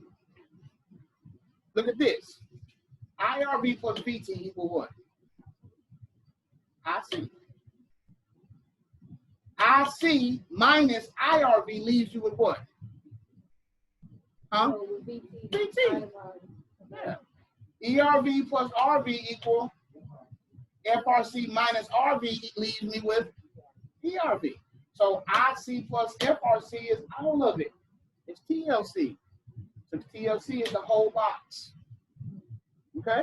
What about VC plus RV? What is VC plus RV? All of it. So it's what? TLC. I was like, basically everything is divided and equals to TLC. Yes, you have 4 volumes and 4 capacities. The whole thing is total lung capacity, what your lungs can do, right? So that's how you need to learn how to make this box so then you can understand, because you're going to have a quiz that has these on it. It's going to say this plus this equals what? This plus this equals what? This minus this equals what? All right? You're going to have to be able to do that. That will be the first thing we do in class tomorrow. Will be a quiz over these. Okay? So study those tonight. Now, what about, now notice this. See how RV, when you make the box, you got to, don't forget that RV still is here on the vital capacity. You can't, vital capacity is everything that who can do? You. So look, ERV, tidal volume, and IRV. All 3 of those. IRV plus VT plus ERV equals what? VC. See how VC? VC encompasses ERV, tidal volume, and IRV, right? That. It doesn't encompass RV because it can't get to RV, right? That's everything you can do and you can't do RV.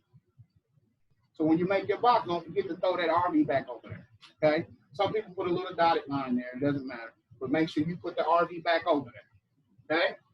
All right, so for instance, let's look at some examples. IRV plus VT equals what? IC. ERV plus RV equals FRC. IC plus FRC is what? TLC. VC plus RV is what? TLC. It's all of it. What about this? TLC minus RV. VC, good. So all of it minus this right here is leaves you with this. VC. You don't see that? You see that? Okay, total lung capacity is all of it. If I take away the RV part of the total lung capacity, what's left? VC, which is all of this, right? All this would be left. That's VC. Inspiratory capacity minus the tidal volume leaves me with what? IRV. And then FRC FRC minus ERV leaves me with RV. Okay? That's a way of explaining it. So if I said, Rihanna, what is, tell me a way to get TLC, you can say, oh, well, that's VC plus RV, or you could say IC plus FRC, right? Or, Ms. Taylor, you could say IRV plus VT plus ERV plus RV. If I add all 4 of those up, it gives me TLC. Okay, this is the spirogram in box form. Okay, the spirogram in box form. You can do either the one with the waveforms, or some people like it like this. So you can, if you learn how to do it, memorize how to make it, then you can just throw in your numbers. IC is how much? 3.6, right? IC 3.6, 3.6. TLC is 6.0. Tidal volume is 0.5, right? ERV is 1.2, RV 1.2, so FRC is 2.4. Put them 2 together will be 2.4. RV, oh, again, 1.2, and then the VC was what? 3.6. No, VC. IC is 3.6. 4.8. There you go. Okay? All right. Those are your lung volumes and your lung capacities.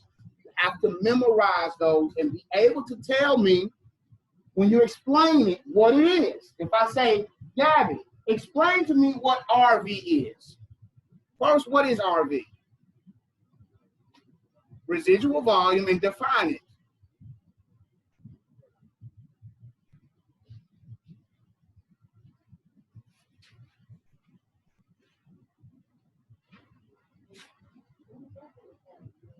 So The area that you can say that. So the amount of gas, say the amount of gas, left in the lungs after a forced exhalation. After you blow everything out, there's still some left. And remember, don't eat in the classroom. Not eat during break. All right. After you blow everything out, there's still some left. That's how you have to be able to define it. The amount of gas, because this is all gas, okay? Oxygen and nitrogen, whatever. It's all gas. So the amount of gas that's left in the lungs after a forced exhalation. After you blow everything out, what's left, okay? What about inspiratory capacity, Rayana? How would you define inspiratory capacity?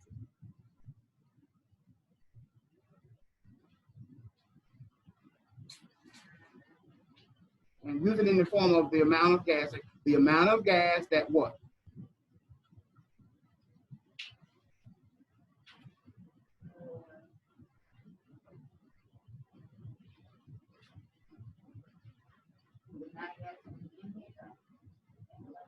Those.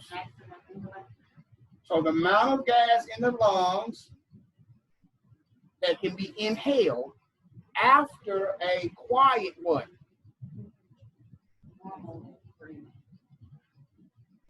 Okay, so I'm talking about RV right now. I mean IRV. So if I say the amount of gas that can be inhaled after a normal inhalation would be this, right? But the amount of, that's what I'm trying to tell you so you don't get confused. The amount of gas that can be inhaled after a quiet exhalation is IC. Because after you look, normal in, normal out.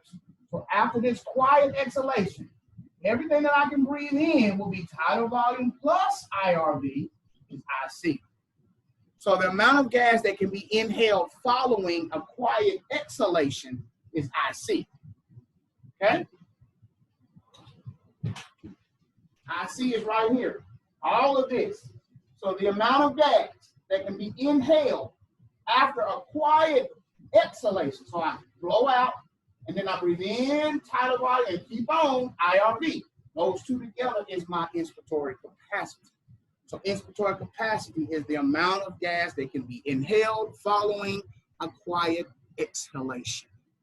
This is quiet in, quiet out, quiet in, quiet out, quiet in, quiet out. Or normal in, normal out, normal in, normal out, whichever one you want to say, okay? That's why you gotta look at this a lot. Now, what about ERV, Ms. Shepherd? Explain to me ERV. Good. Good. The amount of gas that can be exhaled after a normal exhalation. Perfect. So after you exhale normally, you push as far as you can push. That's your ERV. Because you can't get to the RV. Okay? Good. Judith, what about FRC? Explain FRC to me. Define that to me. FRC. You look at it right here. You should be able to explain to me what I'm looking at. FRC is the amount of gas that what?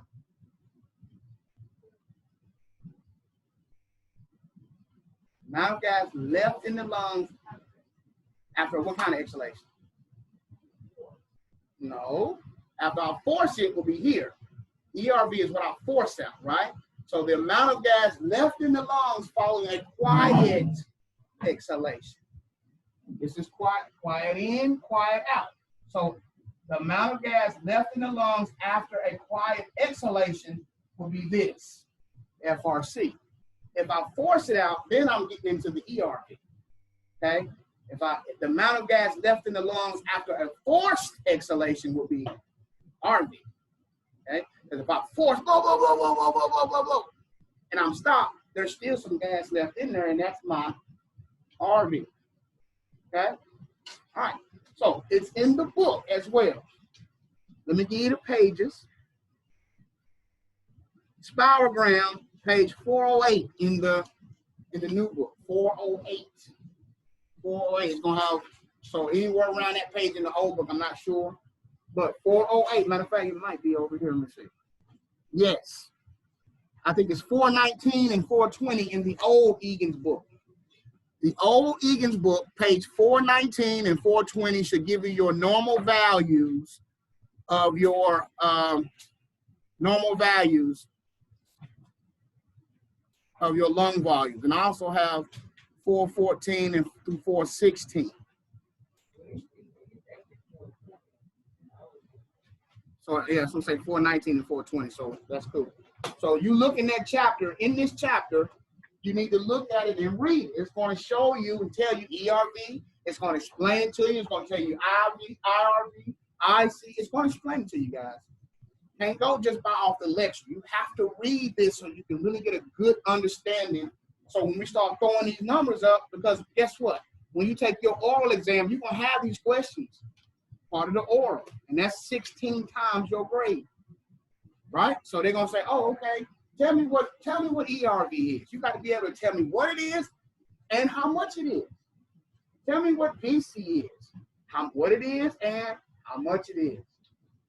Okay, you might have 4 or 5 of them. Who knows how many he picks from that section? Okay, so that's very, very important. That is the spirogram. Okay, that is your spirogram. Now,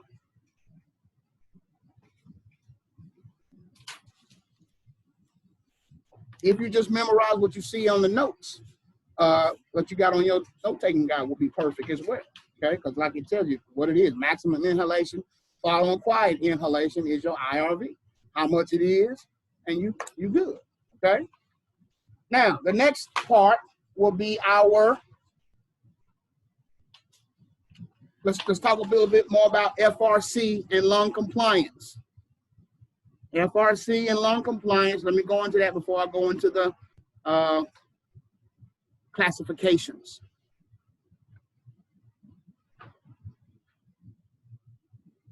FRC and lung compliance.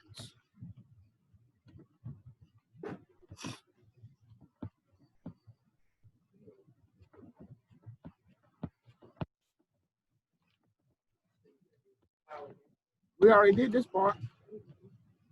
This is the lung volumes, right? You need to see this part? Yeah, you can see this part. I'll let you look at them. You can fill it in. Here are the 4 volumes and 4 capacities as far as the notes are concerned, if you want to fill them in right quick. Yeah, you stop right there. Where? About the number 5 under up here? Oh, okay. Number 5. Okay, yeah. So number 5 was, these are your let me move this out of the way.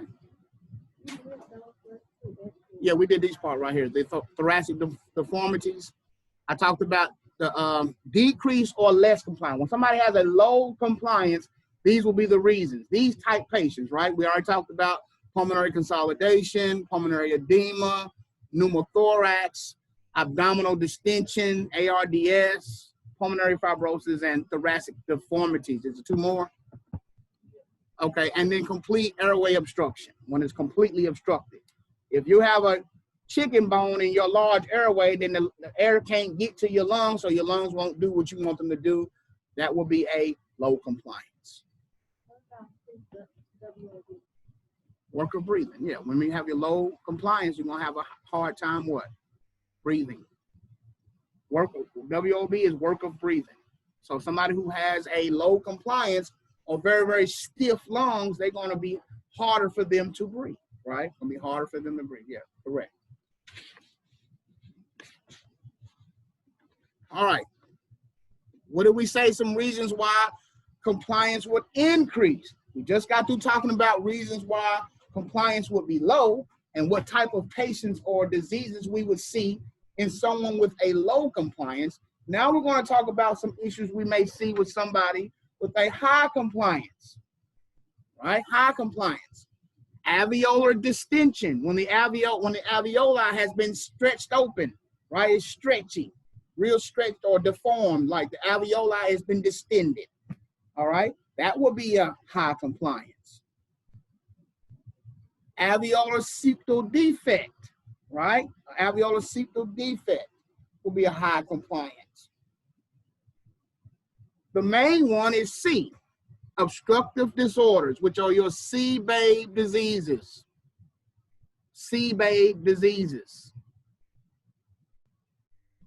All right, I'm gonna give you your C-babe. They are right. You see them on the side right there? On the left-hand side, those are your C-babe diseases. Make sure you take a picture of that or write that down. This what lets us know if the patient has COPD. Because of the C-babe. COPD is not one disease, guys. COPD is it's kind of like a blanket over these 5 diseases. If you have 2 or more diseases, you got COPD, all right? If you have 2 or more of these diseases, then you have COPD, all right? So I used to say, you got COPD, baby, right? The C-babe diseases, right? You got COPD, baby, all right? The C stands for what? Cystic fibrosis. The B is bronchitis. The A is asthma. The second B is for bronchiectasis. And then the E for emphysema. Okay, those are your C-babe diseases. Cystic fibrosis, bronchitis, asthma, bronchiectasis, and emphysema. Those are all obstructive lung diseases, and if you have 2 or more of them, you have COPD. Okay? The one that is known as floppy lung is emphysema. The last one that's known as floppy lung. Okay? So, these are the patients who have an obstructive disease. If you have the obstructive disease, you have a high compliance because it's floppy. It'll do whatever you want it to do, right? That is COPD. So let's look at the reasons. Compliance increases, like we said, with alveolar distension, alveolar septal defect. The main one is obstructive disorders, which is COPD, which are the C-babe diseases. You have an increased FRC. Your FRC. Everybody look up here. Look up here. This is my FRC, right? Somebody who can't get the air out has more air in their lungs than you do. They have a higher FRC than you do because they can't get the air what? Out. They can't get the air out, so they have a higher FRC. FRC is the amount of air remaining in the lungs after a quiet what? Exhalation. And so if somebody who's COPD exhales quietly and you exhale quietly, you're getting more out than he does because he can't get the air out. So his level is going to be higher than yours left in his lungs, right? You get that? All right. So that is an increased compliance. So somebody who has an increased compliance has an increased what? FRC. So you see how they're adding up. So in a minute, I'm going to give you the whole list, right? COPD equals high compliance, low elastance, high FRC, high CO2, right? All those things go together. High acid, right? You just have to start being able to put those things together. If I have COPD, then I have a low elastance because my lungs are floppy. So since I have a low elastance, I'm going to have a higher compliance, right? If I have a high compliance, then I have a higher FRC. I also have a higher CO2 level than the normal person, right? So that's how that works. You got to be able to use those terms. That's why I say respiratory, aka ventilation, aka CO2, aka acid, right? They all the same. You have to understand how they are the same. All right, number 7. And we already did this part. Compliance is inversely related to elastance, right? We did that part. If you have a high elastance, then you have a low compliance. If you have a low elastance, you have a high compliance. And we've already done that. Elastance is the snapback ability, right? The snapback. So if you have a strong high snapback, right, then you have a low compliance, right? If you have your snapback is low, just like old draws, you have a low snapback, then you have a high compliance, okay? So basically, remember that compliance is directly related to FRC, but inversely related to elastance, okay? I'll say that again. Compliance is directly related to FRC, but indirectly related to elastance. If you have a high compliance, you have a high FRC. If you have a high compliance, you have a low elastance. Okay, that's what inversely and directly mean. Okay, all right. Elastance is the property of resisting deformation. So just like the snapback, and elastance is like rubber band. How strong is that rubber band's snapback ability? E, resistance. Resistance is raw. RAW stands for resistance, airway resistance. Okay, resistance in the airway is raw.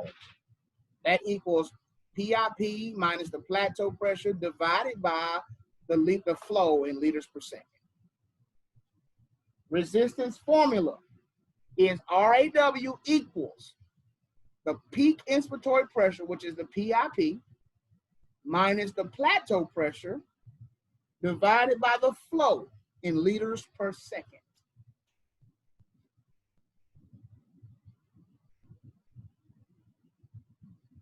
All right.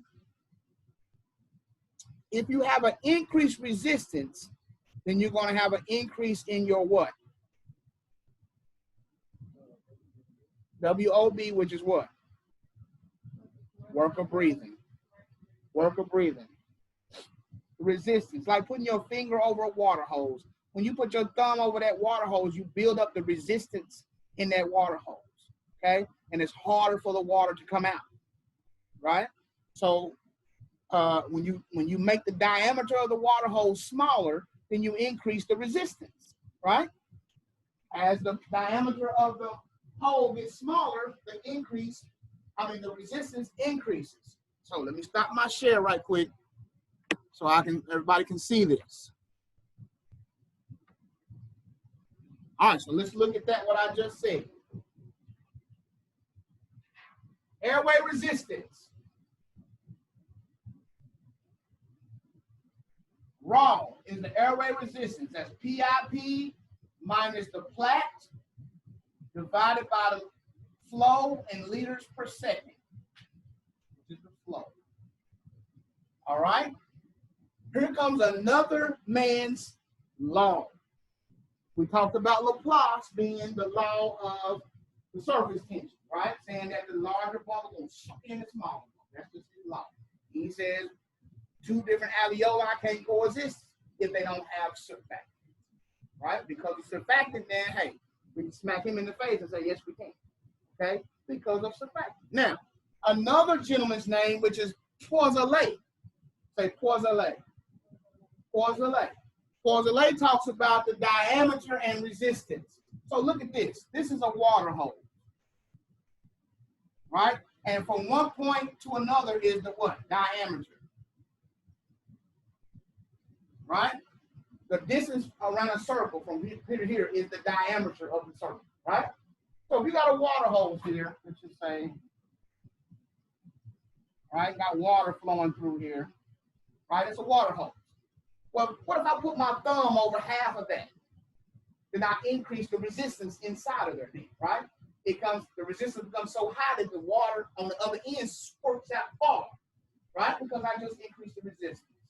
So what does Poiseuille say, Gabby? Poiseuille's law, what does it say? His law says,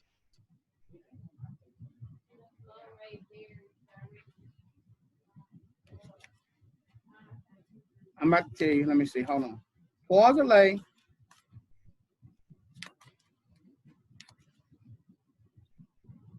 it's in here. Okay, let me go back to my share. We're going to talk about Poiseuille. Poiseuille says if you decrease the diameter by 1/2, then you increase the resistance by 16 times. You got to know that. Here it is right here. We talked about laminar and turbulent, right? The flow of the water or the gas through a tract, your airway, right? But if we decrease, look at part B, number 1. Poiseuille says that if you decrease the diameter by 1/2, you increase the resistance by how many times, Ms. Taylor? 16 times, which will greatly increase your work of breathing. That's Poiseuille. So when they say whose law says if you decrease the diameter by 1/2, you increase the resistance by 16 times, you're going to say Poiseuille. If they say whose law says that smaller spheres will get sucked in by bigger spheres because of surface tension, you'll say, who was that? Laplace, Mr. Laplace.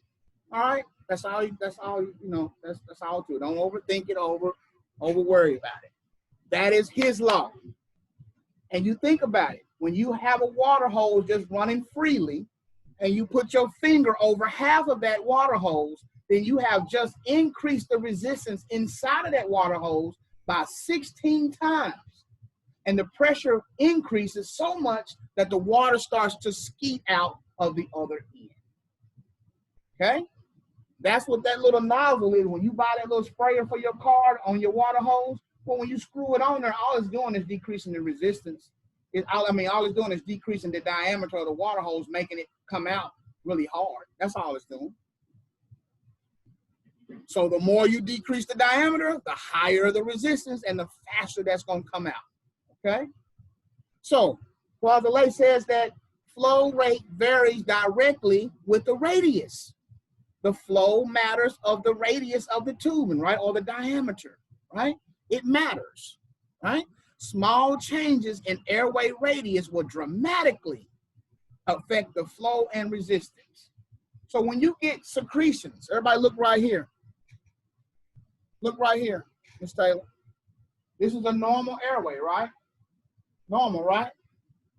Right? Normal airway. I don't know if you folks can see me. I'll be swearing that they couldn't see me. Normal airway. We're going to talk about, show you Poiseuille in action. Normal airway, the flow through your tube should be laminar, which means smooth, right? Nice and smooth. Air going through your airway. But what happens when you get a lot of secretions? If I get a lot of secretions, see, these are secretions here. When these secretions fill up my airway, half of my airway, now my hole or diameter is smaller, right? The diameter is now smaller. So the resistance inside of here is going to be higher. How many times? If it's half, is how much? 16 times. So if mucus has occluded half of my airway, then my resistance has just jumped up by 16 times. So which one's easier to breathe? This one or this one? This one, right? I mean, the laminar will be easier to breathe, right? Okay, so if my diameter is decreased, my resistance is increased, so my work of breathing has now increased. It is harder for me to breathe like this than it is like this. So Poiseuille simply says, if you decrease the diameter by 1/2, then you have now increased the resistance by 16 times, which in turn will make it harder for you to breathe, which is an increase in work of breathing. Everybody got that? Any questions? All right. Moving right along.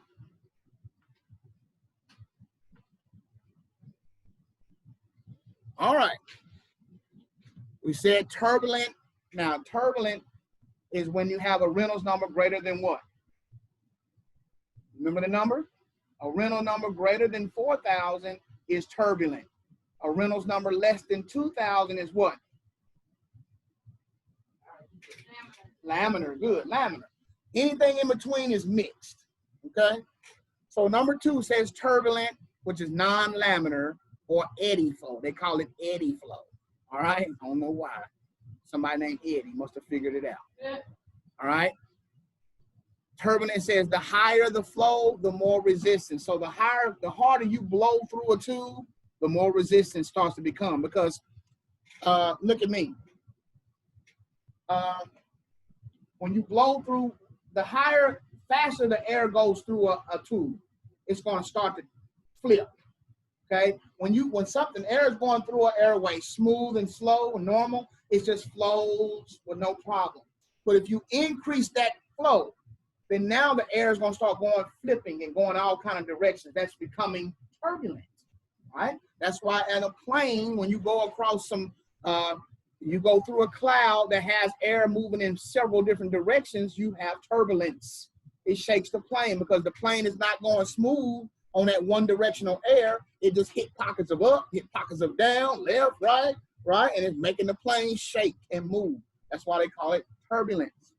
So remember that the higher the flow, the more turbulent it's going to become, okay? And the more turbulent it is, the more resistance it is. Now, what about our tracheobronchial tree? What kind of flows do we experience in our tracheobronchial tree? Number 3.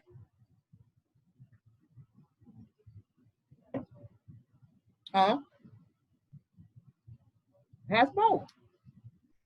Our tracheobronchial tree has both laminar and turbulent flow, caused in part by the directional changes in the conductive airways. Don't forget that the conductive airways are the airways before the respiratory zone, right?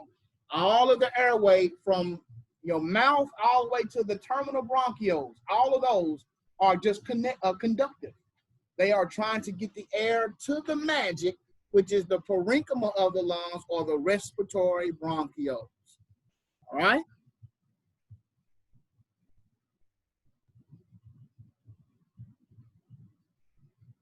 All right.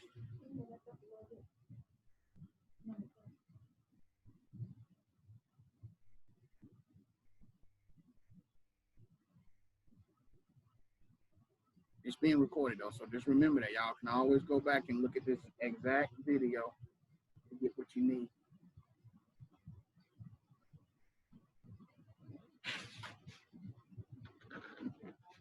All right. Lung volumes, we've already done that. That's all those volumes we just talked about. We can go through these lung volumes. We just talked about the 4 volumes and the 4 capacities. We have done that already.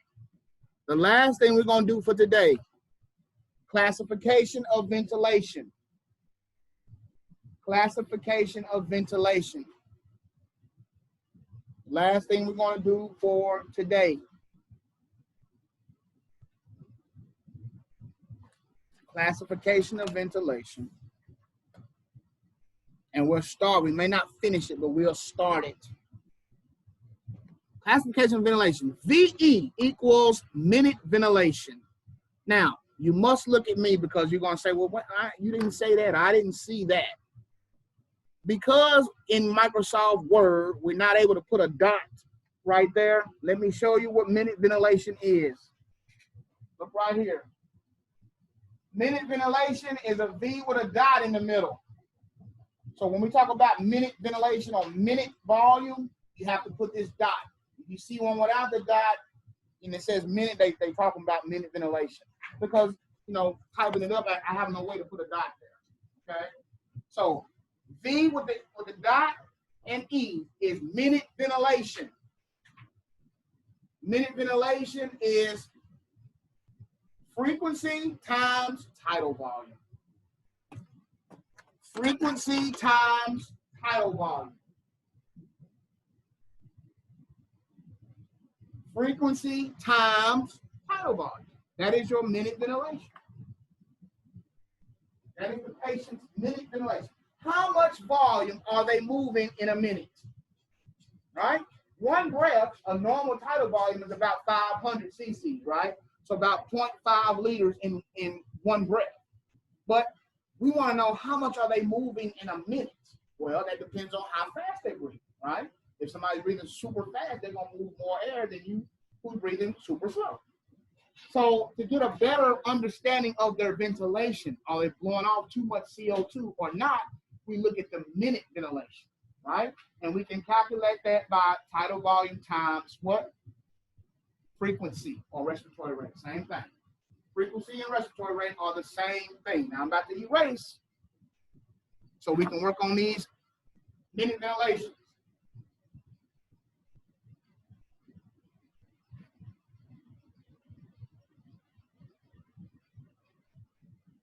I'm gonna leave this bottom part down here and work on the ones up here. Problem, I'm gonna work them out up here.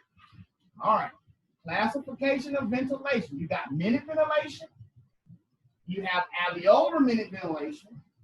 You also have dead space minute ventilation. Let's look up here. Minute ventilation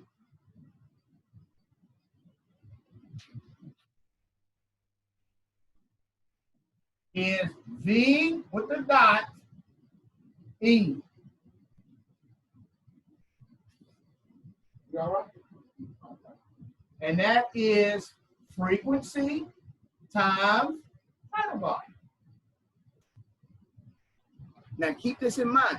When we do minute ventilation, the answer should be in liters, not milliliters. So if you get milliliters, you got to convert that over to liters, okay? But the easy way to convert it is to do it like this. For example, Mr. Johnson is breathing a respiratory rate of 25 and has a tidal volume of 600. What I would do is plug it in. VE, which is minute ventilation, equals, what's the frequency? What is the frequency? 25. That's how frequent. How fast is it? Frequency and respiratory rate, same thing. So 25 times, what's his tidal volume? Okay. The trick is to go ahead and put that in as liters. So 600 is 0.6 liters. So 0.6, you can say 600 or 0.6. So when you multiply like that, your answer will come out in liters. So multiply that out and tell me what his minute ventilation is. Minute ventilation is what? 25 times 0.6. Because 0.6 is 600 milliliters. 0.6 liters. 15? 15 what? Liters. So Mr. Johnson's minute ventilation is 15 liters per minute. So in a minute, he has moved 15 liters of volume. Got it? And hard, right? Minute ventilation. Let's do another one. Let's do another one.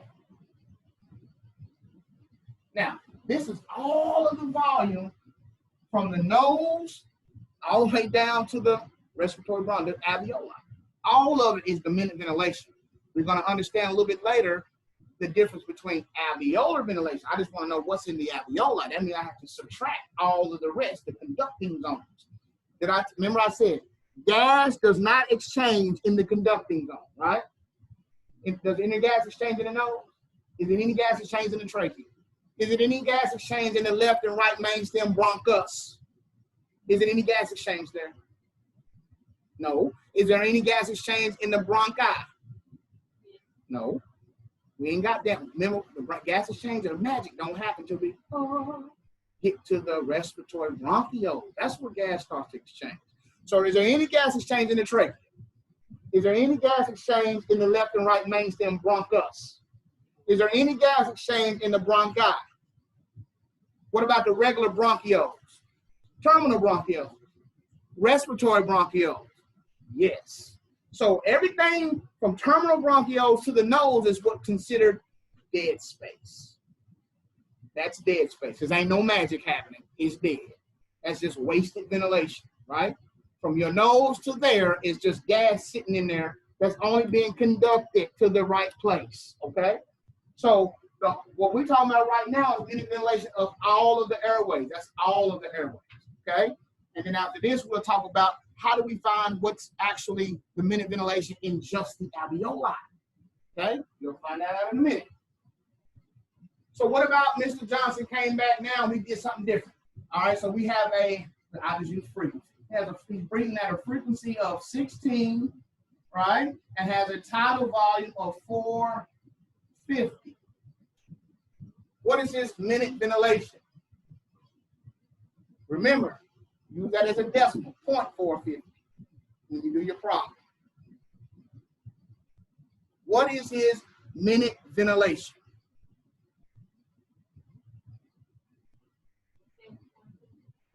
What is it? 7.2, everybody agree? Okay, so his minute ventilation is 7.2 liters. Good job. All right, did you get that? It's 7.2. It's 0.450 times 16. Frequency times tidal volume. That's the formula for minute ventilation. Frequency times tidal volume. You know what you got, Julie? Okay. All right, good. Excellent. Now,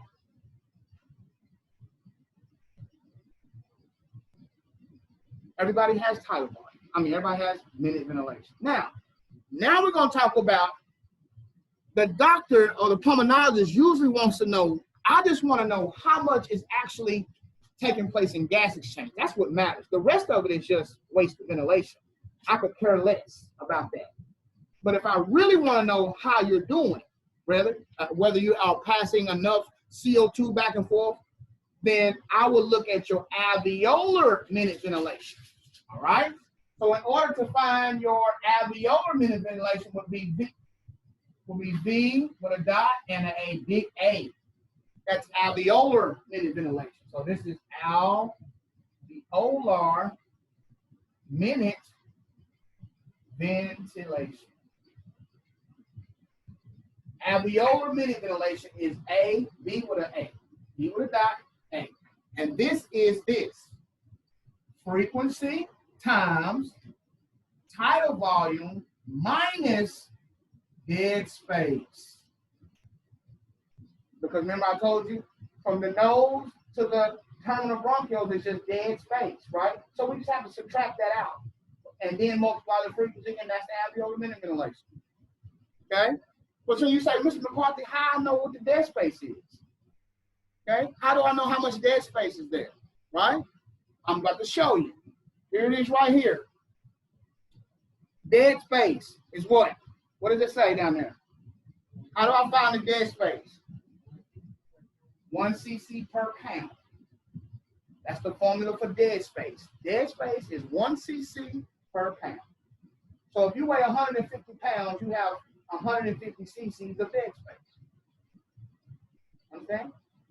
All right, so I want to know Mr. Johnson's alveolar minute ventilation if he has a frequency of 20, a tidal volume of 600, and he weighs 80 kilograms. What is his alveolar minute ventilation? Don't forget, dead space right here, VD is 1 cc per pound. That's the formula to find the dead space. Then you throw it into your problem. Yes. Yes. So if I gave you this information, frequency of 20, tidal volume of 600, and he weighs 80 kilograms. What is his alveolar dead space? That is how much gas is going in and out of the alveoli. I mean, I can care less about the throat and the trach and all of that. I just want to know the alveoli. So the first thing you're going to have to do is convert 80 kilograms to pounds so you can find what his dead space is, right? First thing you got to do is find out how much dead space does he have. That's the first thing you got to do. So 80 kilograms is how many pounds? About 2.2.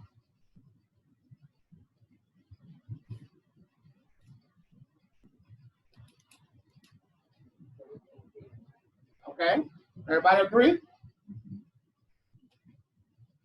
How much does he weigh? How much does he weigh in pounds? Everybody do it. 80 times 2.2. That's how you go from kilograms to pounds. You got to multiply by 2.2.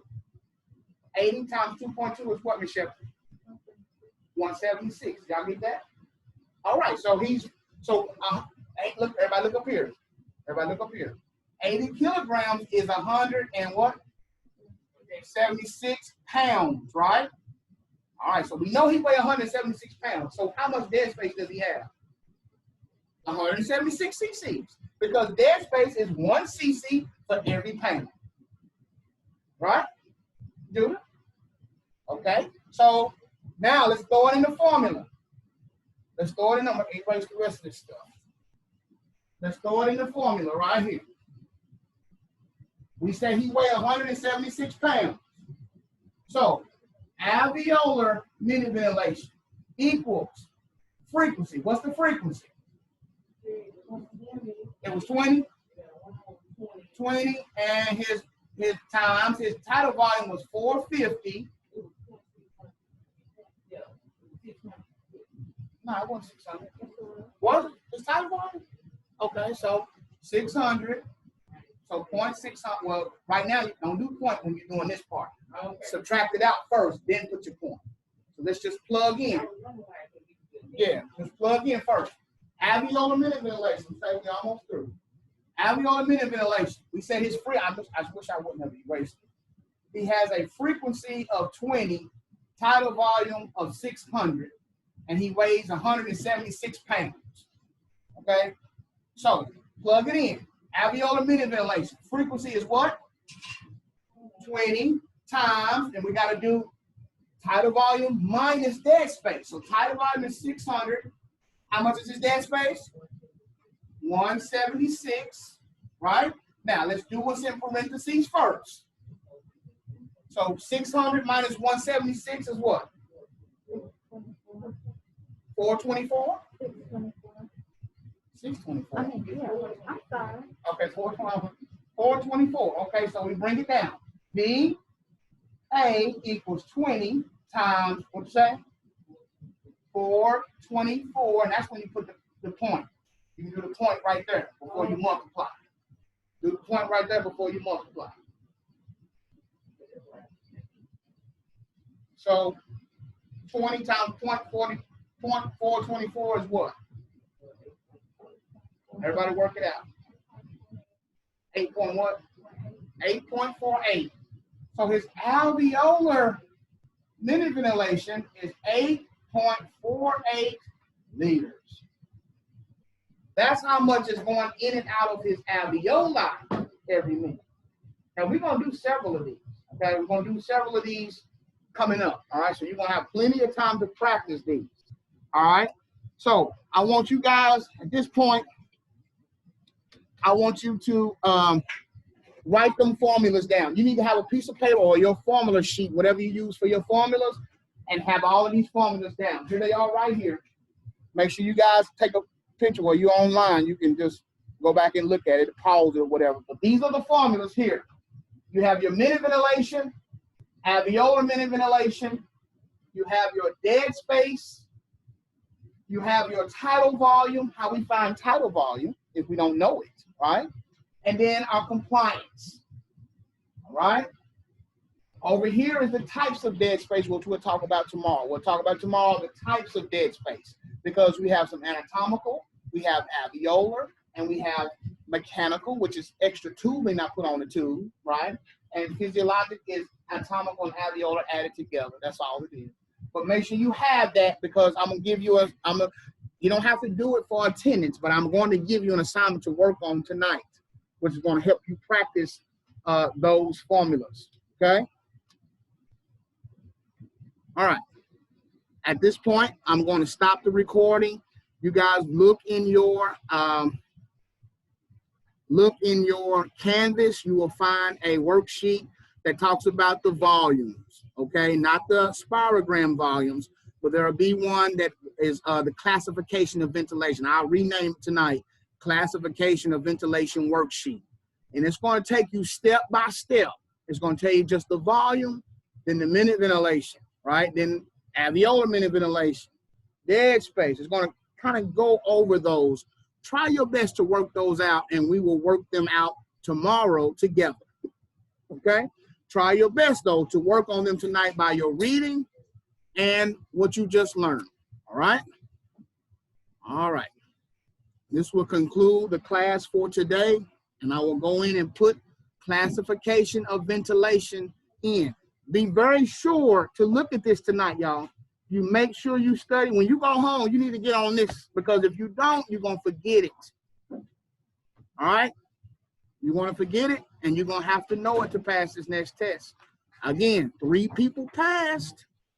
This is a wake-up call. You cannot play with this. I'm proud of those that passed, and I want the ones that didn't to do better on this next one. You got to work harder. That's all it is to it, because you all are capable. Just got to work harder, put more time in it. All right? All right.